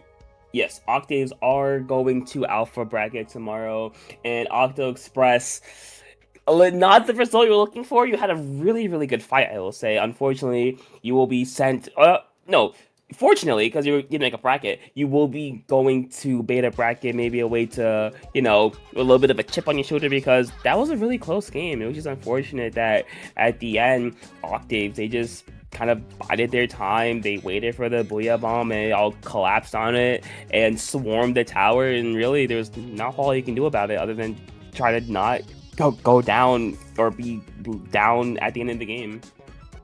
Yeah, but again, the great play from both sides there. You did have the opportunity for Octo-Express to take that one back, but again, it was all built upon this wonderful Octaves push that just continued to move forward, as Octaves, despite going multiple players down, were able to hold mid for a long while, get those couple bit of bonus points, and then at the very end, it all starts with the Booyah Bomb, it all starts with whatever GG special, and then basically in a blink of an eye, you see 4 players alive on Octo-Express, and immediately they're all gone, and that was just pinpoint perfect retake play there and just ending the game. And again, if that is to be continued, the Octaves is a team that many will have to keep an eye on, especially us in day 2. But speaking of which, that will be it for us here at day 1 for Low Ink, June 2026, day 2 tomorrow, of course, around the same time. We have some housekeeping to do as usual. Topic, where can the people find you? Yeah, you can find me over mainly on Blue Sky at topical2.because social, yada yada. You can find me on Discord at topic_2. You can find me commentating for a lot of IPL, a lot of Dabble Productions, and RIP Splatoon Tourney when that comes back, if ever. Yeah, that basically anywhere in the community. Rocket, what about you? Yeah, for casting, you can pretty much find me in all the same spots Topic just mentioned. You can find me at Rocket1 on a Blue Sky, Rocket_Splat on Twitch. That's about it. You can find me. Do not find me IRL unless you're going to Deep Sea, Dallas, Texas. You will see me there in mid-July, so be on the lookout for that land, where I don't know if 100% it's being streamed on Splatoon Tourney, but I will definitely be there and casting that as well, so be on the lookout for that. Also, speaking of being found IRL, you can find me at Gridlock, the the Splatoon Northeast Splatoon Regional, happening in New York City on July 11th and 12th. It's a 2-day major event. It'll be really fun, really cool, because we're gonna go to New York City and play some good Gridlock, some good Splatoon games. Really fun. You should come. Yeah, but with that being said, we will say goodbye to you all and see you tomorrow for the conclusion of this Low Ink for day 2. Bye, everyone.